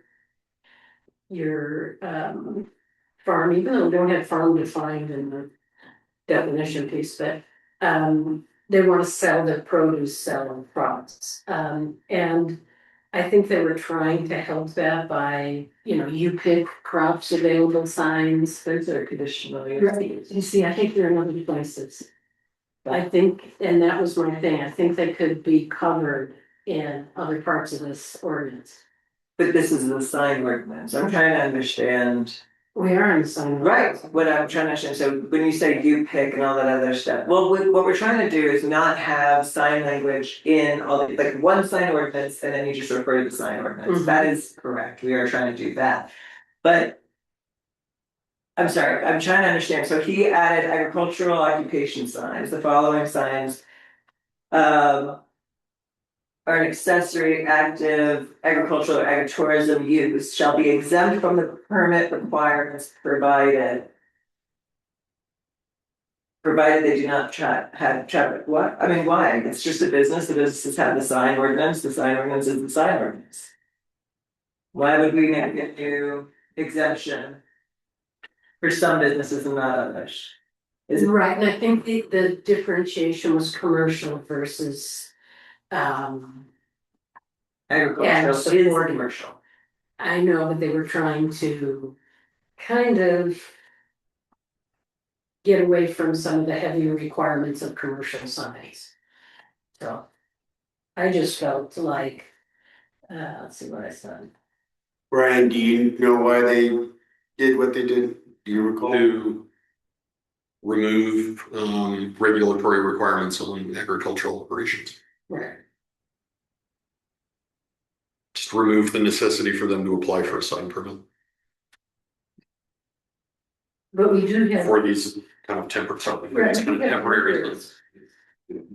Anyway, I thought it was not necessary. You're saying the addition could not necessarily. Mhm. Alright, well, I agree. Oh, wait.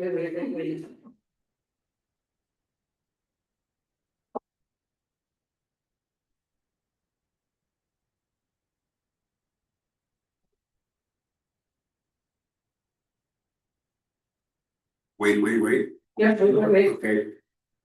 502, just saying. Yeah. Signs accessory to an active agriculture or permitted agritourism use that falls within the agricultural sign category authorized in section 110-2913. Did you get that? Shall be exempt from land use permits requirements provided such signs are outside of the public right of way. Do not create a hazard. That's what he put in. So he said, he could revise it to read sign accessories to an active agricultural use or permitted agritourism use shall be allowed and shall not be regulated as standard commercial signage. Such signs may include farm identification signs, on-site agricultural product sales signs, U-Pick, seasonal crop signs. So they felt like they wanted a separate from a commercial, is why he included that in there. And I understand that on a level, that we're trying to help them be successful and stay in the farming and not do all these burdensome things. So that's just why I called him on that or texted him on that to see what his thinking was behind that. Brian, how much does it cost to do a sign permit? Oh, I don't remember. It's pretty cheap, I haven't signed it, it cost me very much. I was gonna say, I'm thinking like $15 or something. What kind of sign though? When you look at the regulations in here, those temporary folding signs, I don't know, what's the operate on this? that's what they would like to do, out of the right of way, sign that says you pick. So if the sign is permanent, and requires a building permit, then it's kind of based on the valuation of what it's gonna cost, but generally they're between $30 and $60. Well, this is how Weber County did it. Whatever So a little A-frame sign is $30? a temporary public notice sign is $15. So So that was the thinking behind this. is that is burdensome? It could be. How long are the permits for the season? I think I read seasonal. Yeah.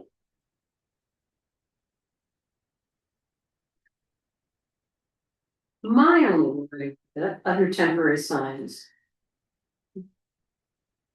And there was a chart here that talked about signs, political signs, these signs. And it has, I was thinking we could put it in temporary outdoor sales or farmers markets. And here it says it's for the event. Fruit and vegetable stand. So there are, seasonal signs that we could do. I do. That he recommended or we're already? That's what I recommended putting them under. But Instead seasonal of- signs already exist. Right, instead of the exemption. Yeah. My gut is don't change it, go with it and let the agricultural committee come back to us and say, this is done broke, we need this for this reason. And Tyson's intent was good, Yeah. but why carve out a special thing here? If it only costs $10 and they can do a seasonal sign anyways, and let the ag committee come back with hey, we need this fixed for the following reason. It'd be my gut. So that was my only thing with the exception. So we would strike what? So that we can have a clean run. Right. Well, there's the exceptions that were created in 110.2.2, and then there's language down in 110.9.29 that defined a bunch of sign types and square footage and things. Those would leave too, I'm assuming. Right, Peggy? Mm-hmm. And then we've got this oddball in here about the school can't have their sign lit after 10 p.m. I don't know about that. I don't think there's ever been any complaint from anybody. Where'd that come from? Dark sky. I know, but those two signs. Still any work? I'm just saying, because I've driven by, because I listened to that discussion. I mean, I didn't know our school sign was a problem. Yeah, if there's any one, no. The elementary turns yours off anyway. No. Yeah, It's not all that. well, it's just got a little red dot in it, it doesn't flash. I do not know that there's a problem they're trying to solve with this. I agree with you on that. I think that's. They're trying to protect our sky. I mean, believe me, I appreciate them.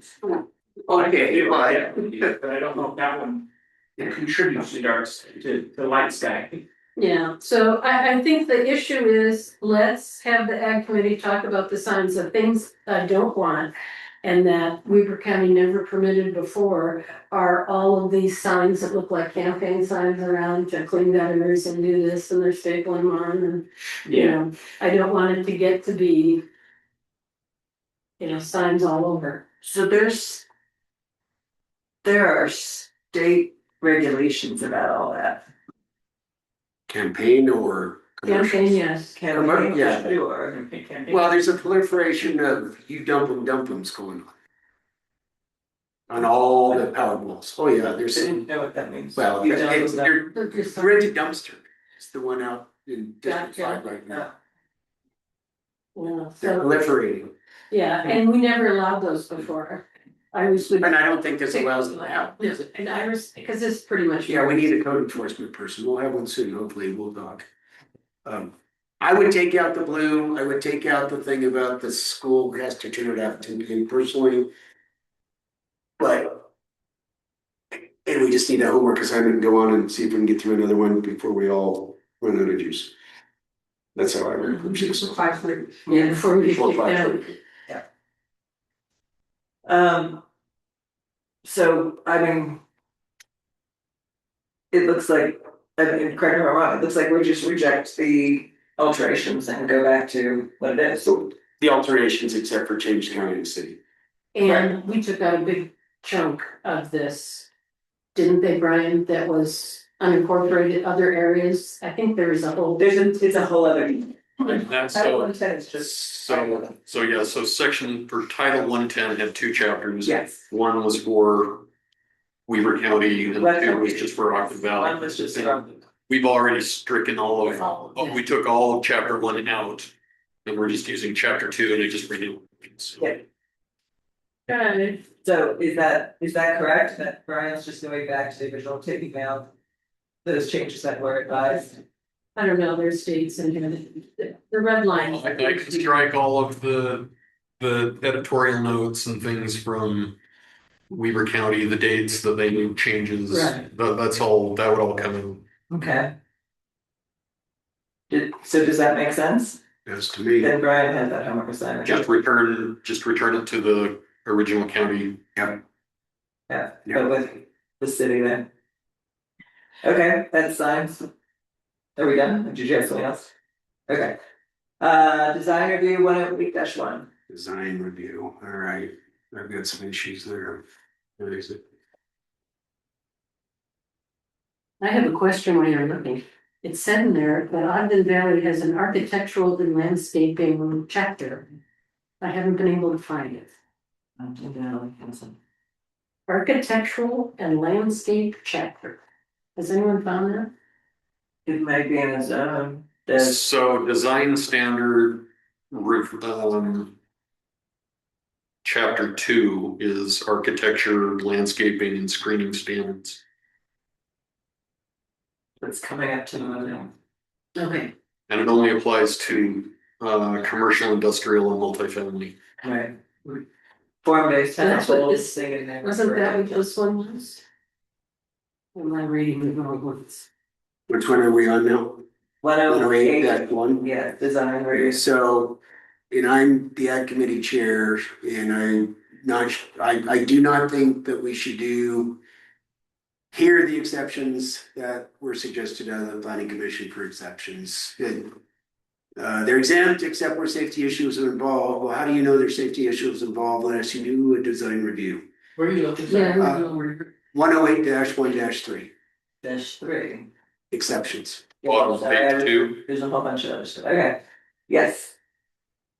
Yeah, I'm telling you what I keyed in on, so I don't think that it's appropriate to have these here. The Act Committee can certainly come back and suggest some specific stuff, but the way I read this is they're exempt unless they're safety issues, but how do you know they're safety issues unless you do a design review? It's a self-licking ice cream cone, but tell me how you would do that, Brian, I don't know how you. And after the fact. Again, I get the intent, Yeah. not to overburden it with regulations, but the exemptions, I don't know is the way to go. Yeah, so I would strike those. And then, where else did I have something?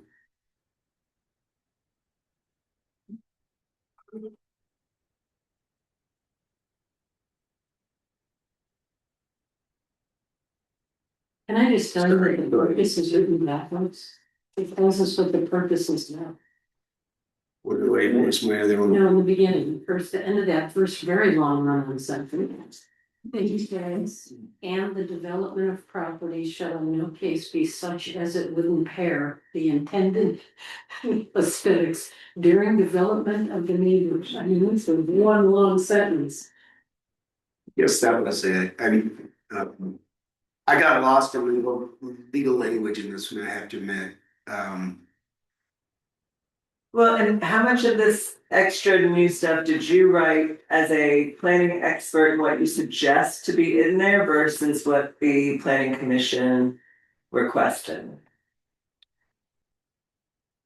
Because a lot of this I thought was going to be very planning expert specific. Yeah, so Tyson asked for the ag exceptions.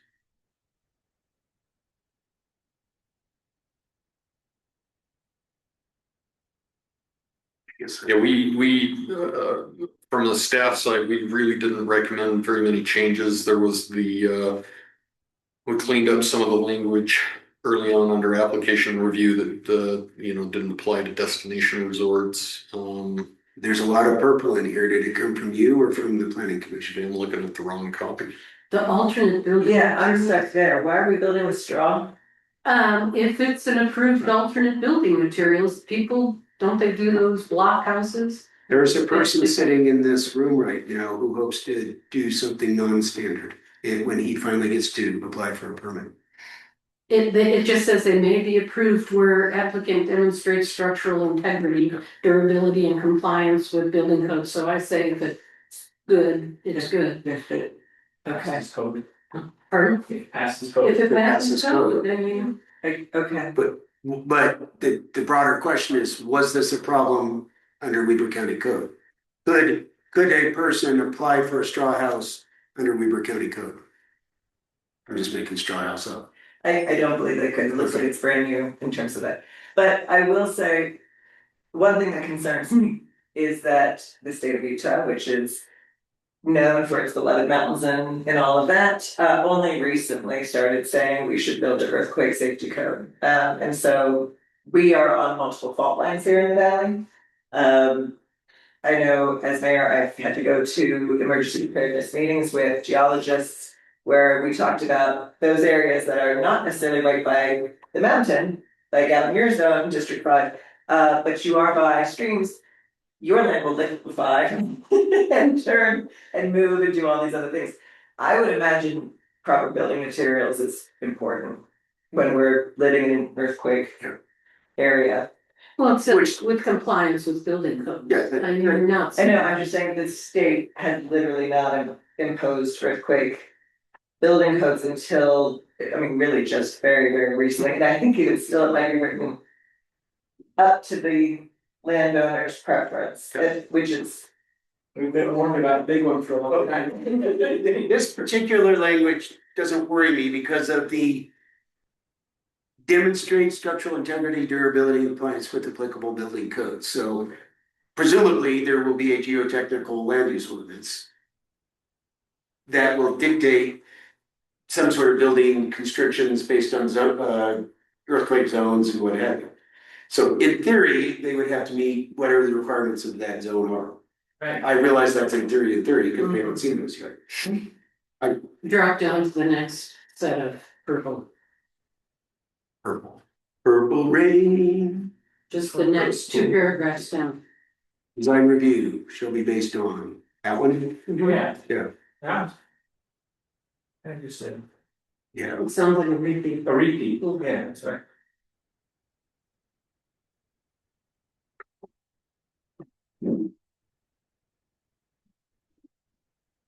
It says that very last sentence, approval orders now shall site specific codes.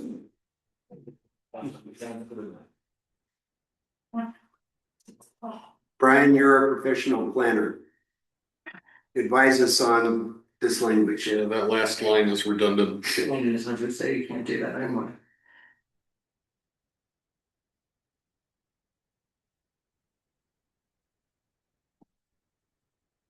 Or advise us on the rest of the language. Yeah. Yeah, my team members that went over this didn't have any concerns about the language regarding alternative building materials or methods.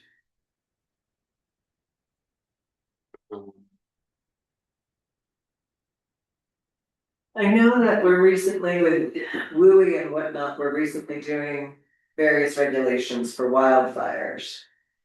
I just don't know off the top of my head how, whether or not earthquake regulations are mandated. You recall what our geotech land use code says? I haven't read it yet. A geotech study is required if you are on a fault slip zone, a hill slope over 25%, or within a known historical landslide. And those are all mapped by the state division of geology. That's where this does want to be when it finally gets to us. Did your team review this whole, because there's a lot more in here that's been added. Yeah. Did they take a look at this? Yeah, they did.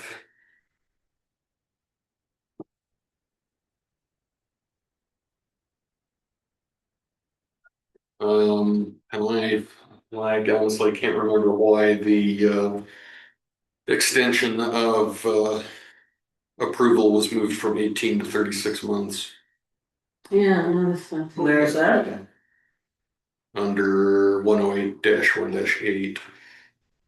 1-8. Well, yeah, I'm sorry, I'm skipping ahead. No, it's okay, but because I was down anyway, but I didn't see that before. Planning commission approval.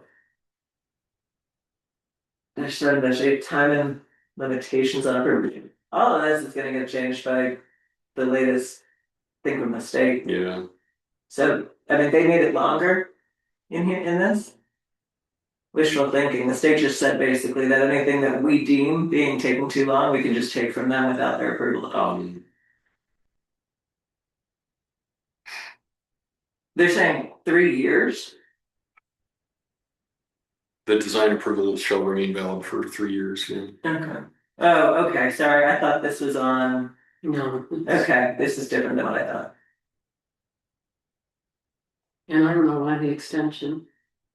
Unless it's. The administrative extension. Mr. Vernon, can I? Sure. You can choose to answer the question or not. Sure. The house that you wish to build, are you confident it would have been approved under Weber County's code? Absolutely. So this draft language that was put in there regarding alternative materials, is it necessary for what you wish to do? So I have not read the stuff, but I spoke to Angela Dean, who made sure that the state construction method was approved. Or she made sure the language was in there. Well, my question to you is, would it have been approved under Weber County's design ordinance? Yes. Angela Dean looked at that or at this draft new one? Oh, she just informed me that it was not being excluded, because sometimes it could fall under the manufactured home thing. So that's all I've talked about, I haven't seen the draft of this. Okay. Yeah, unfortunately. But there are SIP houses in Weber County that have been approved, the building inspectors are talking about that stuff, so. Hold it in straw. We're getting very close. This is really. So, to remain consistent with how we've looked at things, I would not change for change's sake, and there's a lot of apparent change for change's sake. A lot more changes in this one though. Yeah, But but for what also, reason? but I'd like to understand why, Yeah. and maybe that, cause I'm all for, different building materials and different things that they're, more sustainable and more, and I don't know if necessarily always going with having is the best. I think we could. And Brian, could we run this by your team again? And see if these things are necessary or redundant, because it seems like sometimes they repeat themselves, and I really want to do things our way. Yes, and we literally are running out of time. But not today, but we've got 18 more of these suckers to get through. I know, This is the important one, actually, the design one. I think we're getting better, but I do. We have 7 minutes before we have to leave, so. Is that something Brian, your team can do? Absolutely. Well, so, but for Brian's team, because it sounds like you wanna hear from the planning commission. Well, the planning commission has sent this to us with their thoughts. I did talk to Tyson a little bit about some other things. I didn't talk to him about this one. I just wanna make sure there's no redundancy. I wanna make sure that the essence of what they're trying to say is there without. So, and that's why I thought the planning could go through it and kind of streamline. Maybe Wednesday mornings need to spend some time off. Yeah. With Angela and. Right. And then you could report back to us. Yes, 'cause we could I do don't- that. Because I wanna honor that work and understand what they were thinking, so, okay, Yeah. that's a good idea, so do that. So not Brian's help. Well, he's on the call with us, no homework, Brian. We'll do it Wednesday. Wednesday. Yeah. So you guys will report back to us post meeting with the planning commission. Yeah. Okay, we have 6 minutes left. Do we have enough time to tackle another one, or should we call it quits for today? The admin, I mean, let's see what is in there, cause that's the one where they also went through planning commission, which they didn't have to, cause it's an RFA. Yeah, I was gonna say, it didn't seem like it, we need to pull that together. The only thing I saw in there that I wrote down that surprised me is 10226. And it was just something that triggered we have to keep copies of our minutes filed in the planning office. Yeah, just like the city council. Okay, so are we doing it? Yes. Are we? I said yes. I did not know that, Chairman, that's why I wrote that. All right, so this one's got a bunch of planning commissioners shall and will and whatevers. Is it redundant with others? The whole planning commission Yeah. section. So- Need to be there. Right, but it's there. All of 102.2 And 102.3 could have been removed. can be removed, yeah. Brian's homework, yes or no? Oh yeah, I gave him that homework. But it's still here. Where is it? Well, this is how it got passed out. Right, this is- Just that's the thing. Okay. Planning commission, so. Yeah, 102.2 is adding. Yeah. And 102.3. 102.2 and 102.3. Powers and duties. Sunday. Okay, 525. So Brian will give us a cleaned up out of there copy of this. Just deleting those two sections and then it's the same, why don't people send their stuff to Brian? Cause if there's a whole lot of. There's a whole bunch of stuff in here about the appeal of decision and stuff that. Who wrote that? Who wrote that? Did you, based off of new legislation, or is that something that came from them? The appeal, I'm on 102.3.5 procedure numero 4. yeah, all of chapter 102-3 can be stricken because you've already adopted an appeal authority Right. language. Okay, so let's get a cleaned up copy of this that we can look at. Based off of the municipal code. Is all of that. All right, we got 3 minutes to close the meeting. Okay, councilman comments, I got everybody to sign your May office schedule, so I'll get that put into your calendars and placed in the office. Anybody else for councilman comments? Not for me. There has been no request for closed meeting, so I will take a motion to adjourn. We adjourn. Round second. We've got a motion to adjourn by Hickman and a second by Booth. It is 5:27. All in favor? There are none opposed. 5:27, we are adjourned.